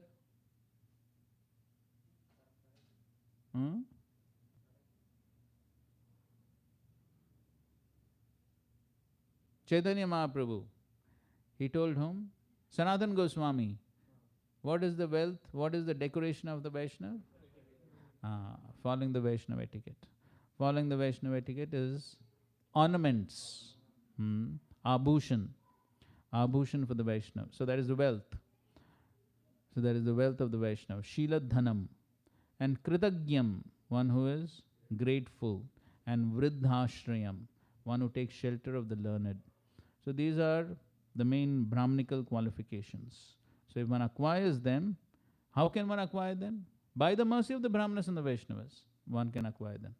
And then if one acquires them, then one can get Samvrinate Anu Sampada. He achieves all the sampat, all the opulences of the world. And so therefore he is praying that the Supreme Personality of Godhead and Associates be pleased with the Brahmana class, with the cows, and with me.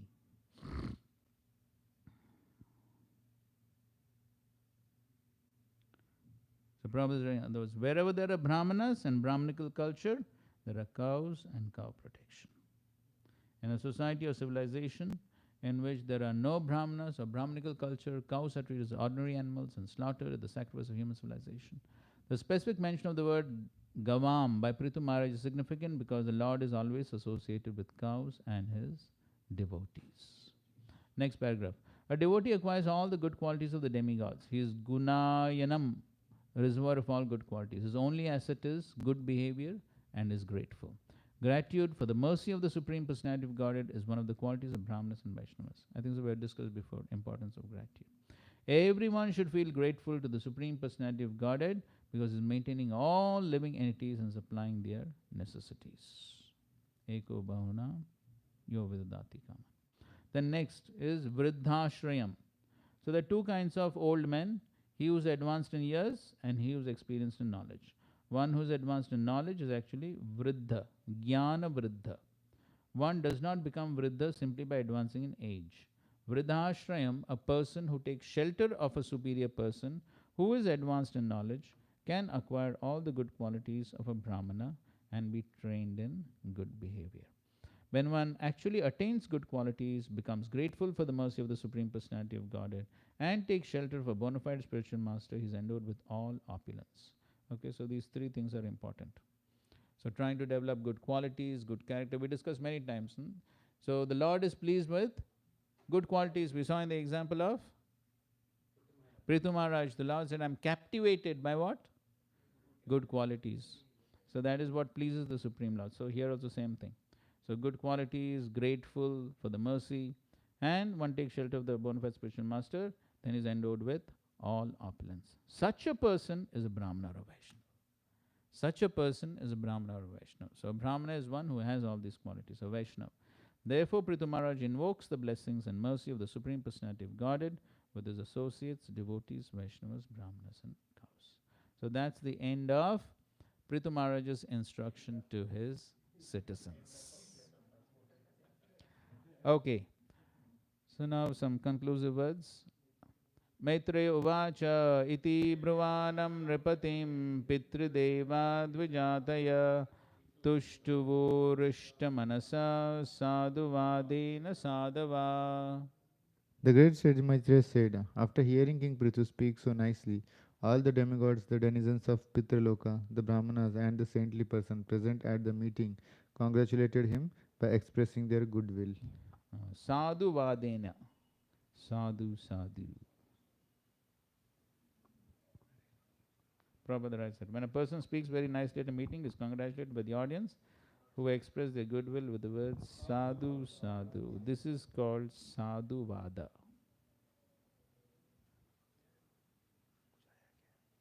Prithu Maharaj expressed their goodwill with the words sadhu, sadhu.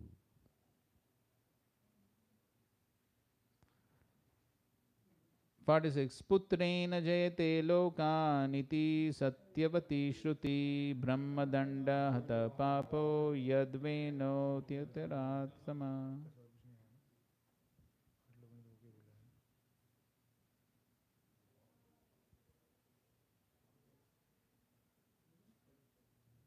कौन पढ़ रहा है?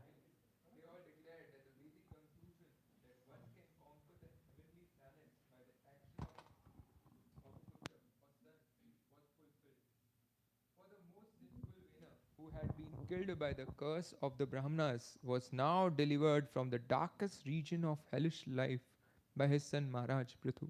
I read the purport. According to the Vedic version, there is a hellish planet called Put, and one who delivers a person from there is called Putra. The purpose of marriage, therefore, is to have a Putra or son who is able to deliver his father, even if the father falls down to the hellish condition of Puta. Maharaj Prithu's father, Vena, was a most sinful person and was therefore cursed to death by the Brahmanas. Now all the great saintly persons, sages and Brahmanas present in the meeting, after hearing from Maharaj Prithu about his great mission in life, became convinced that the statement of the Vedas had been fully proved. The purpose of accepting a wife in religious marriage, as sanctioned in the Vedas, is to have a putra, a son qualified to deliver his father from the darkest region of hellish life. Marriage is not intended for sense gratification, but for getting a son fully qualified to deliver his father. But if a son is raised to become an unqualified demon, how can he deliver his father from the hellish life? It is therefore the duty of a father to become a Vaishnava and raise his children to become Vaishnavas. Then even if by chance the father falls into a hellish life, in his next birth, such a son can deliver him, as Maharaj Prithu delivered his father. So Maharaj Prithu delivered his father. And so in the next verse is given the example of Hiranyakashipu. Hiranyakashipu shapi bhagavan nindayatamaha vivikshuratyagatsunu praladasya anubhavataha. Similarly, Hiranyakashipu, who by dint of his sinful activities always defied the supremacy of the Supreme Personality of Godhead, entered into the darkest region of hellish life. But by the grace of his great son, Prahlad Maharaj, he also was delivered and went back home, back to Godhead. Right. So therefore Prabhupada concludes the purport with Vancha kalpatarubhyascha kripa sindhubhyevacha patitanam pavanebhyo Vaishnavyo. The chief concern of a Vaishnava is to deliver the fallen souls. 48. Veeravarya pita prithvya sama sanjeeva shashvati yasye drishya chute bhakti sarvalokaika bhartari. All the saintly Brahmanas thus addressed Prithu Maharaj, O best of the warriors, O Father of this globe, may you be blessed with a long life, for you have great devotion to the infallible Supreme Personality of Godhead, who is the Master of all the universe. Right, so now the Brahmanas are blessing Prithu Maharaj. So Prabhupada writes, Prithu Maharaj was blessed by the saintly persons present at the meeting to have a long life because of his unflinching faith and his devotion to the Supreme Personality of Godhead. Although one's duration of life is limited in years, if by chance one becomes a devotee, he surpasses the duration prescribed for his life. Indeed, sometimes yogis die according to the wish, not according to the laws of material nature. Another feature of a devotee is that he lives forever because of his infallible devotion to the Lord. It is said, Kirtir yasyasa jivati. One who leaves a good reputation behind him lives forever. Specifically, one who is reputed as a devotee of the Lord undoubtedly lives forever. I was quoting the conversation between Chaitanya Mahaprabhu and Ramananda. What is the greatest reputation? Ramananda replied that a person who is reputed as a great devotee has the greatest reputation. For a devotee not only lives forever in the Vaikuntha planets, but by his reputation also lives forever in this material world. At the end of Guru Puja, what we sing? Last line? Yes. Ebeyash Gushuk Tribhuvana. So the glories of a Vaishnava are spread throughout the three worlds. So now the audience present there, that means all the citizens, what they are saying? Aho vayami adya pavitra kirte tvaye vanatena mukundanataha ya uttama shloka tamasya vishnor brahmanya devasya katam vyanangti. The audience continued, Dear King Prithu, your reputation is the purest of all, for you are preaching the glories of the most glorified of all, the Supreme Personality of Godhead, the Lord of the Brahmanas. Since, due to our great fortune, we have you as our master, we think that we are living directly under the agency of the Lord.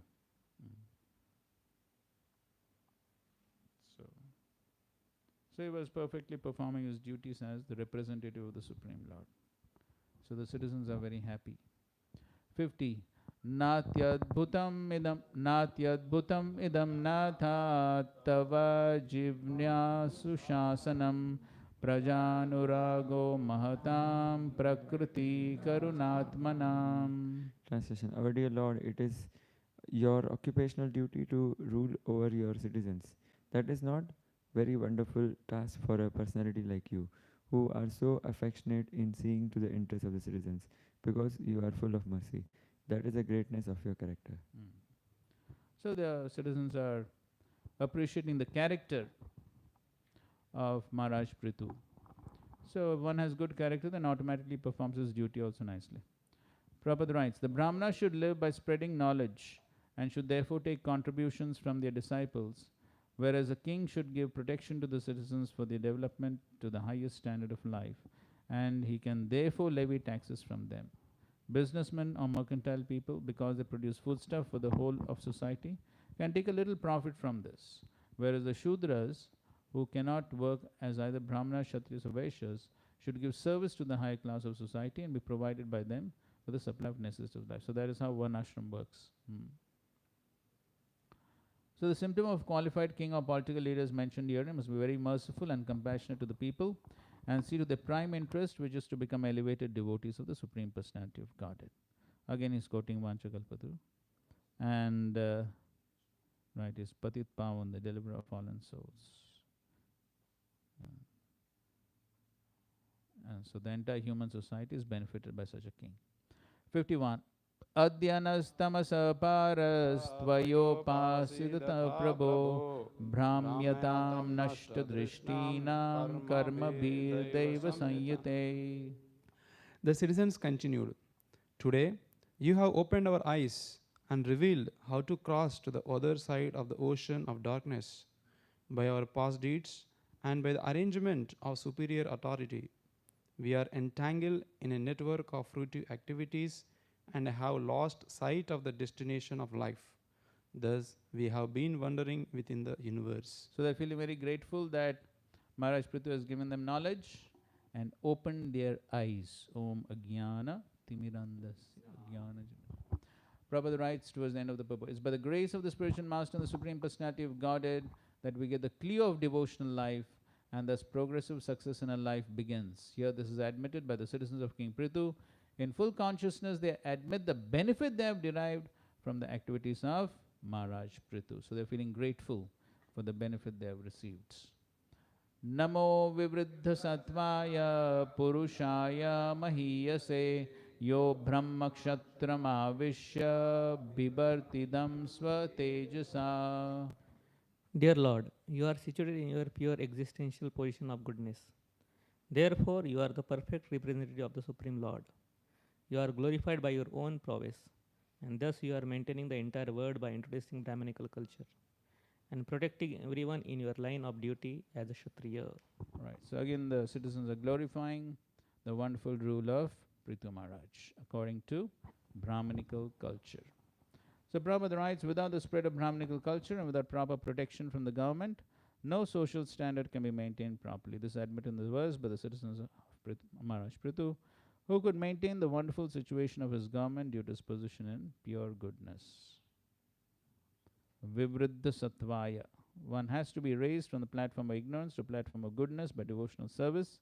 There is no other means for elevating one from the lowest stages of life to the highest stage but the execution of devotional service. As it were. Shranadam Sokada Krishna Punya Shravana. So then one will get purified. Then one will come to Vivriddha Sattva, or the advanced stage of goodness. And in the advanced stage of goodness, one can become Krishna conscious. Therefore, Maharaj Prithu is addressed here as Vivriddha Sattva, or one who is situated in the transcendental position. But Maharaj Prithu, although situated in the transcendental position of a pure devotee, came down to the position of a Brahmana and Kshatriya for the benefit of human society, and thus gave protection to the entire world by his personal prowess. Although he was a king or Kshatriya, because he was a Vaishnava, he was also a Brahmana. So he is acting as a Kshatriya, but he has all Brahmanical qualities. As a Brahmana, he could give proper instructions to the citizens, and as a Kshatriya, he could rightly give protection to all of them. So he was doing both the duties. And thus the citizens of Maharaj Prithu were protected in all respects by the perfect king. Thus in the Bhaktivedanta purport, so the 4th canto, 21st chapter, Srimad Bhagavatam entitled Instructions by Maharaj Prithu. Srila Prabhupada ki jai, Grantaraj Srimad Bhagavatam ki jai, Samved Gaur Bhakta Vranda ki jai. Okay, attendance. Okay, let's take it.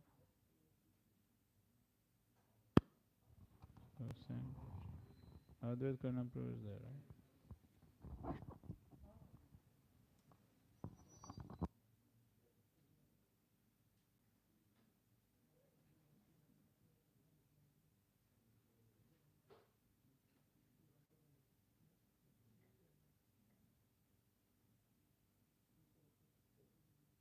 Hare Krishna.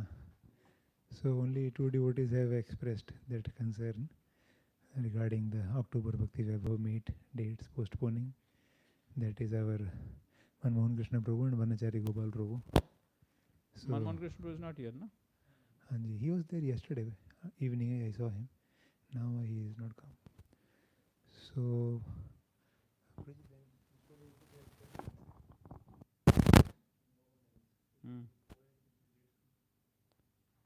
what do you think?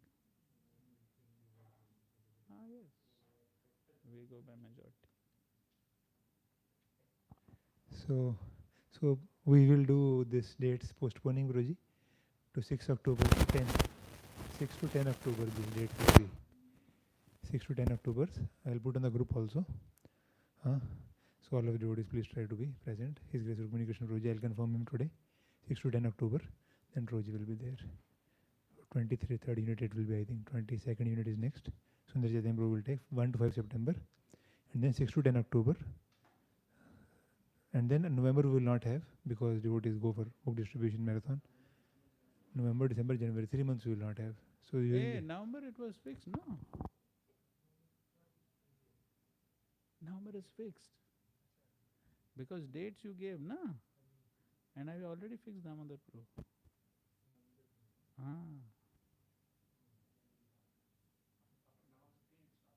Because you gave dates, no, for November. some 6 to 10 or some whatever. You had given dates, so therefore I fixed. So in any case, if you don't want, I'll inform him. But I have fixed. You check.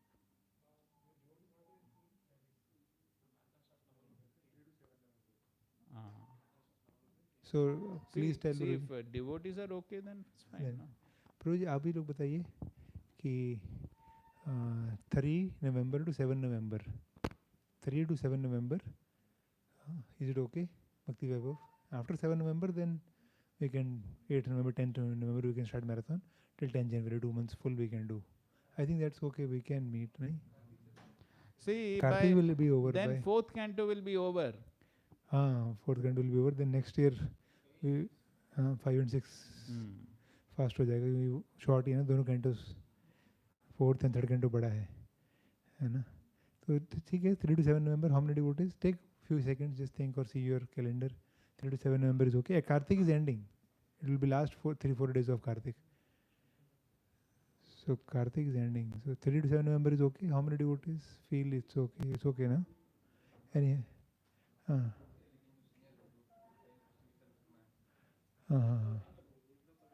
1-2 जन तो जाएंगे ही. तो जैसे अभी अक्टूबर के लिए भी वनचारी गोपाल प्रभु.